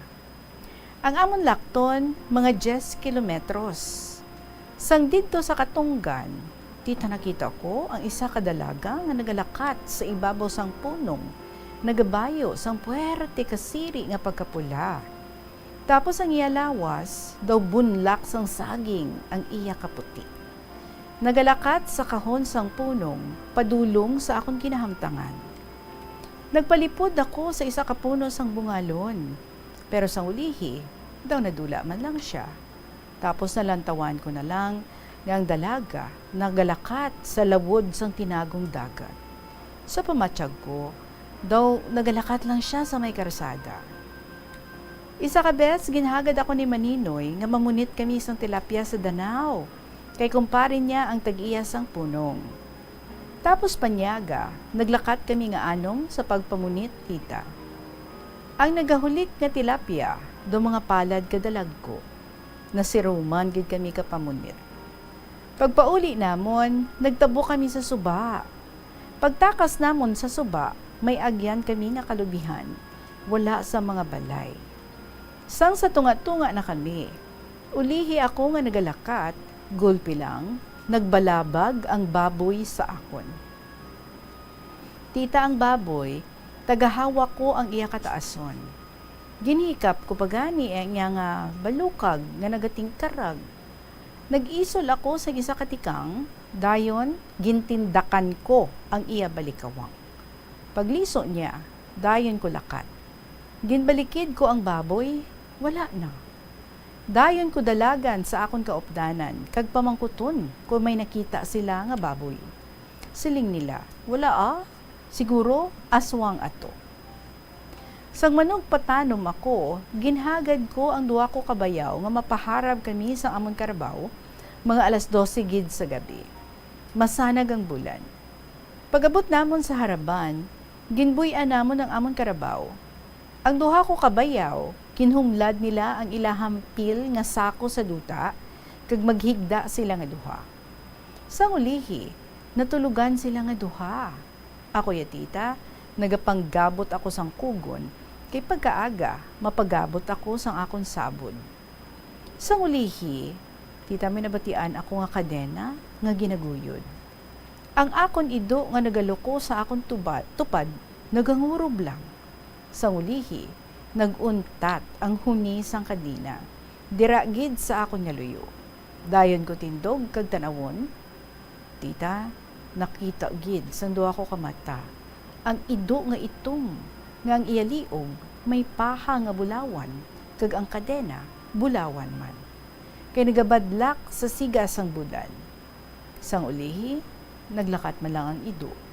Sang wala na ang ido, ginpukaw ko ang duha ko kabayaw kag sugiran nga ginagyan kita sang ido nga itong nga nagaguyod sang kadena nga bulawan. Tita Regine, diri lang anay kutob kay basi inatak-an ka na basa sa ning akong sulat. God bless you sa gihapon. Tatay Eddie sang Ahoy. PS, tita, madamo pang ako na agyan, may santermo, may mancho, may balo. Sa liwat, Tatay Eddie sang Ahoy.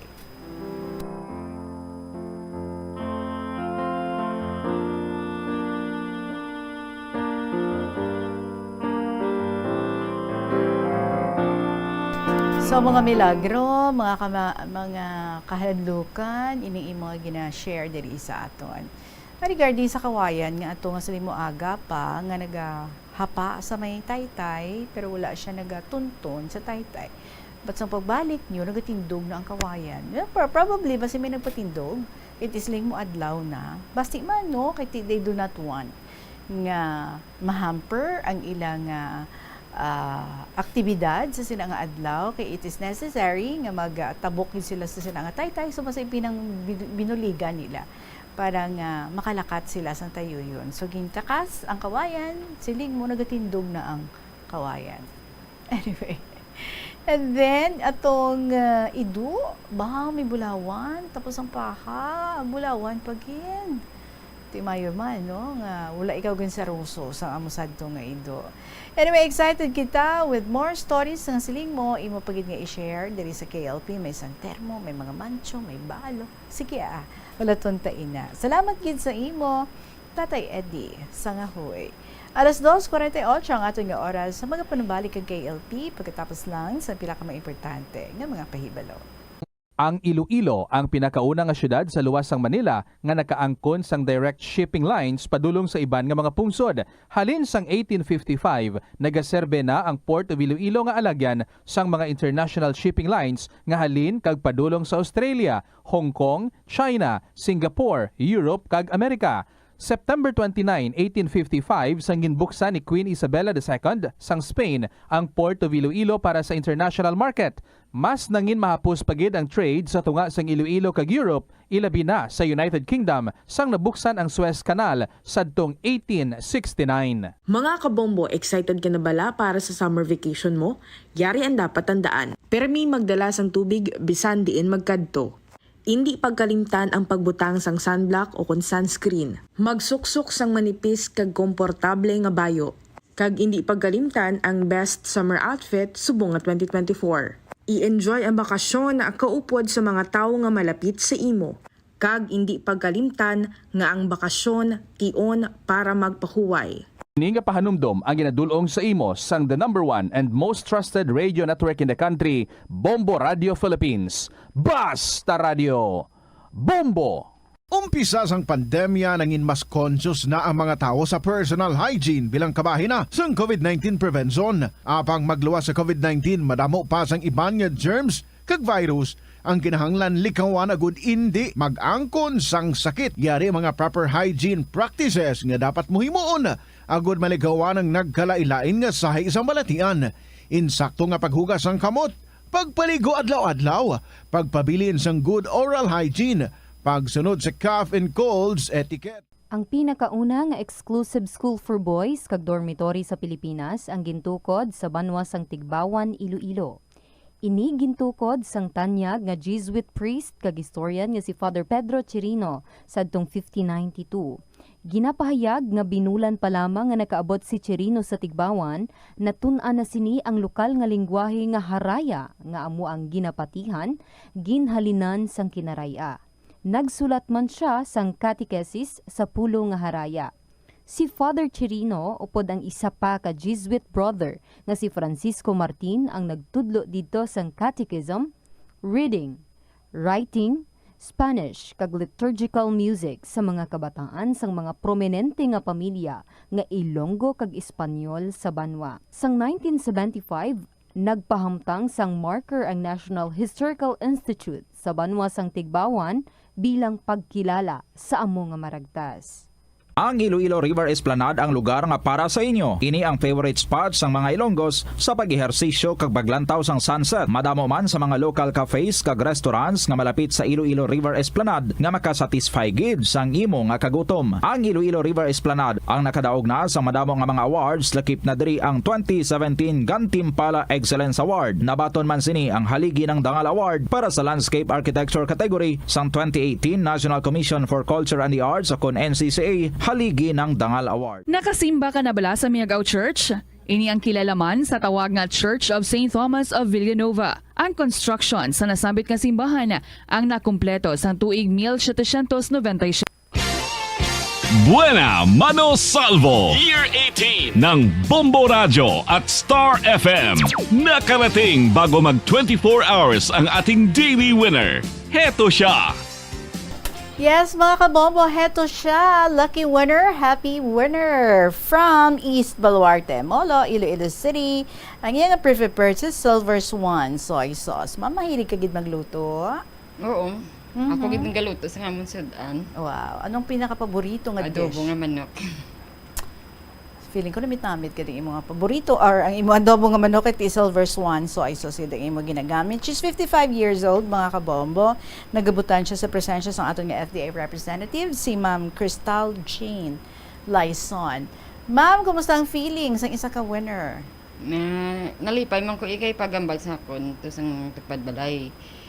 Nga ko nag-intra ako sing ko nya daog ka to ay salamat kay nabatian mo. First time ever nga first time ever good. Wow. And you said lawig-lawig ka na nga nag-join sa mga promos. Oo, kuligad tong serte sa palengke kaling walay gate serte. So tinuig naman ang imong pag-join from Rojas pa to Iloilo City. This is your lucky day. So ara na sa imong mga kamot ang imong 500 pesos nga cash liog ako isip sina ma'am. Isa ka gatos ka pesos, dua ka gatos ka pesos, tatlo ka gatos nga pesos, apat ka gatos ka pesos, lima ka gatos ka pesos. Alright, 500 pesos nga cash, 500 kag hindi cash. lang ina, ang imo nga mabaton, ari pagid, ang isa ka blue nga Oracan nga balde, may sulod ina, nga gift pack, worth also 500 pesos. Anong imo mahambal, ma'am, sa imo nga nadagaan? Salamat gid sa Bombo Radio, kag sa Star FM, kag sa sponsor sini kag ang hambal ko lang man sa iban nga nagapamati pras kaginas nga kun nabdos mag-intra ka man para magdaog ka gani man may pag-asa nga magdaog kita isa ka milyon. Correct. So good luck sa imo, ma'am, ha. Kabay nga ti pagbalik mo diliwat milyonarya na Handog ko. ikaw. There's no harm in trying. Oo, para Ang maka- sikreto, damo nga entries para more chances of winning. Basta Radyo, Bombo, Star FM. It's all for you. Alright, there you have it, mga kabombo, ang ating nga winners. Si Ma'am Rowena Rubin sang East Baluarte, Molo, Iloilo City. Do we still have time? Yes, 6 minutes pa before 3 o'clock. And proceed kita sa ating nga third story from Miss G. Wow, ika-64th story niya. Dear Tita Regine. Hi, Tita Reg. Good afternoon sa tanan nga tagpalamati. Labinagid sa sininga programa kahapon lamang. I'm back. So back. Hello sa tanan nga KLP lovers, listeners, and letter senders, ang mga yang tuod, no? Grabe, ang mga linggo. Kumusta ka mo datanan? Hi kay Nanay Del, nga nami ihag. By the way, kung nagapamati si Nanay Del, Nay, diin ka sa Zaraga. Ara ko sa Zaraga every weekend. Basta makachempo, pwede ka mahapitan dira kag mabisita. Galing, permi ka man galagaw, abi.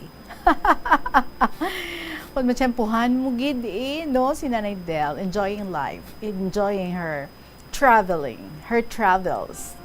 Hi man, kanday Mia sa Bingawan. Ginagad niya kung maupod kanday Lola ang paring kaso sako si Iyay. Kay Deo, Jesusa, Baunay, etchos mo naman ko to sa sulat mo. Batian ko to. Aha. Kay Student Mom, NB, FNB, Lola G, Lola Tiray, Lola Neni, Aris 8, Nung Muning, Lolo Erning, Lolo Abraham, Lolo Dencio, nga na-miss na namon tanan. Kag syempre kay Lola Amparing, belated happy birthday, Lola. Kabay healthy ka permi para ka makalabot hasta 100 or more pa. Bati ko, 187 stories na ko na-send mula. Wow. Hindi na kami sinakalagas. Lagas pa Hehe, lapit na 200. Or basi 200 na gani, kay damo na to stocks mo. Nga wala pa nabasa ni tita. Kung sa iban pa nga mga suki mo, Tita Reg, hindi ka mo dumduman, tanan nila nga ngalan, pati na mga nasa abroad. Kabay, ara kamutanan sa maayong alawas, kag kahimtangan. Tita, masugod na ako. Actually, wala ako kabalo ano i-content ko. Thoughts na lang nga may dala hugots. Charing. General ini tita, may mga tiyempo sa kabuhi naton nga hindi ta mahangpan kung ano nagakalatabo sa aton o kung sa palibota. May best nga hindi ta maeksplikar kung ano ato na batsyag.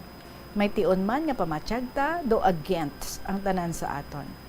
Normal lang bala ini sa shifting sang mood Anxiety? Or stressed out lang katama? Well, kung ano man ina, that's it. Ang importante, buhi. Kag always hopeful with God's grace, help, and mercy.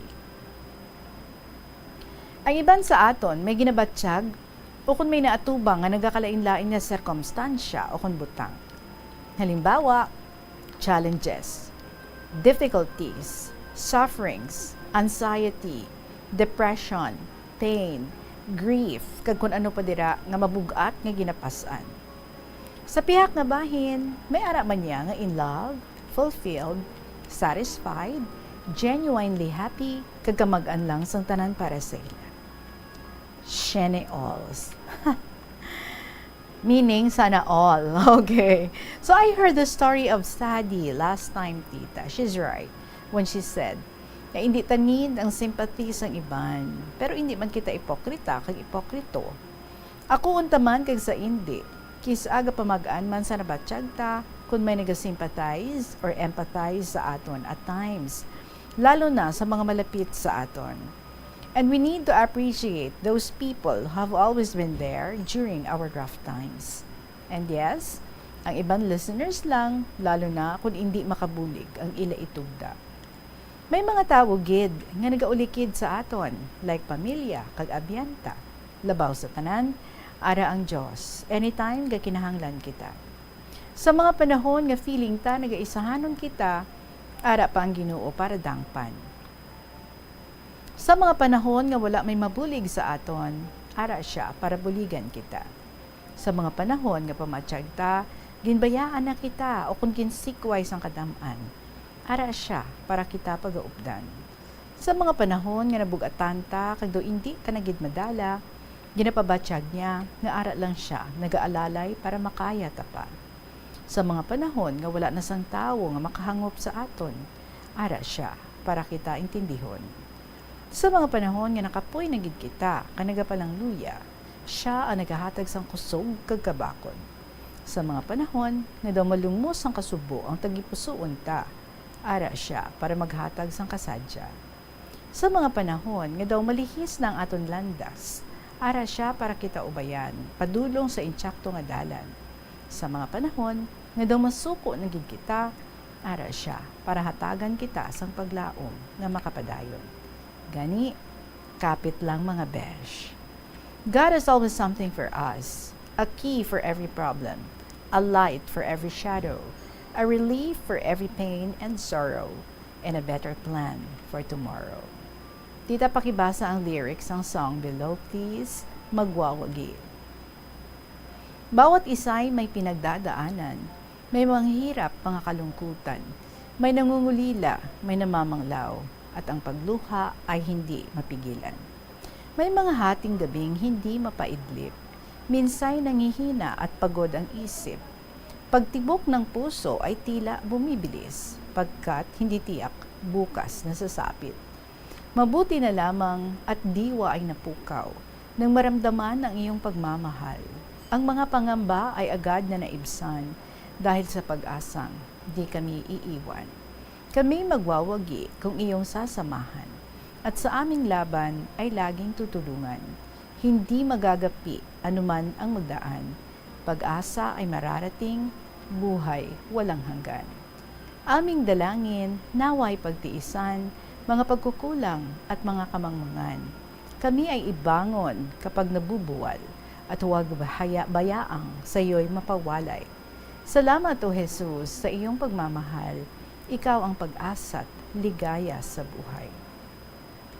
Thank you so much for reading, Tita. I always remember you in my prayers. May God bless us always. Hugs.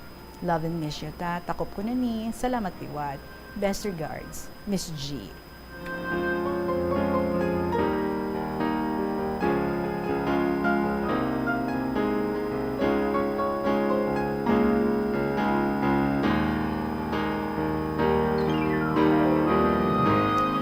Miss G, anong hugots na naman ito?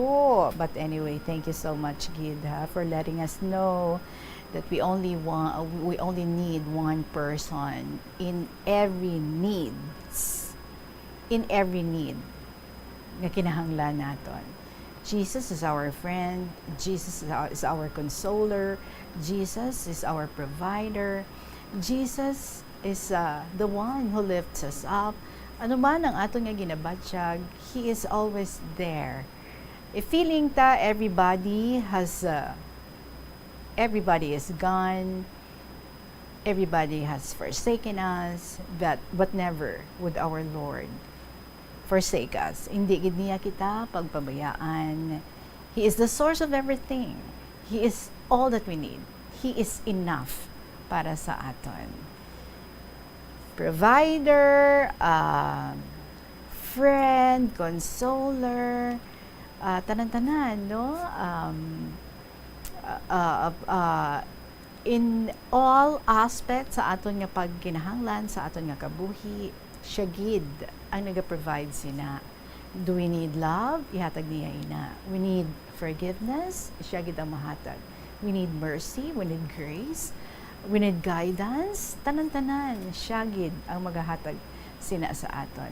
And just remember, no, the fact nga you are being loved and that great assurance nga ginahatag niya sa aton nga hindi gid niya kita pagpabayaan no matter what happens.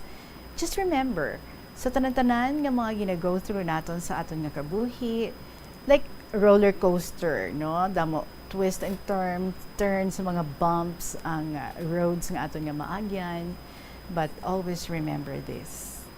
Every day He is with us and He would always be with us. And ang tanan nga ini, mga seasons ang aton nga kabuhi, i-enjoy naton ini. Be it a day of sorrow, a day of happiness, a day to be joyful, and a day to be worried. Tanan-tanan nga ini, no? Magalabay.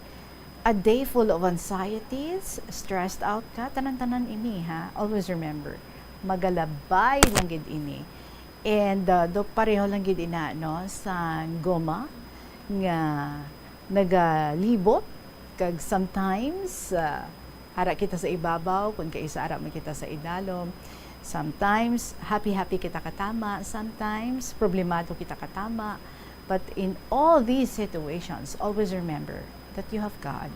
We have God who would always comfort us and bring us to light and give us love. Thank you, Miss G. Best regards sa imo also, and hugs also sa imo. I'm sure nagayuhom-yuhom ang tanan mga classmates diri sa KLP. Salamat, gid. And for your own stories to tell and share diri sa KLP, mga kabombo, pwede gid nga ma-email sa bombo_iloilo@bomboradio.info or pwede isulat and then ipadala sa kahapon lamang program DYFM Bombo Radio Iloilo, Sky City Tower, Mapa Street, Iloilo City. Naghulat na inyong mga paborito nga drama. Up next, si Tuyang Ermitanya, followed by Provincial Jail, and then Dear Diary. Ako naman, magapanumbalik para sa inyo, buwas. Maraming salamat sa inyong presensya, sa inyong mga istorya. Sa gihapon ni ninyo alagad, si Tita Regine para sa kahapon lamang program. Thank you very much. Good afternoon, and God bless.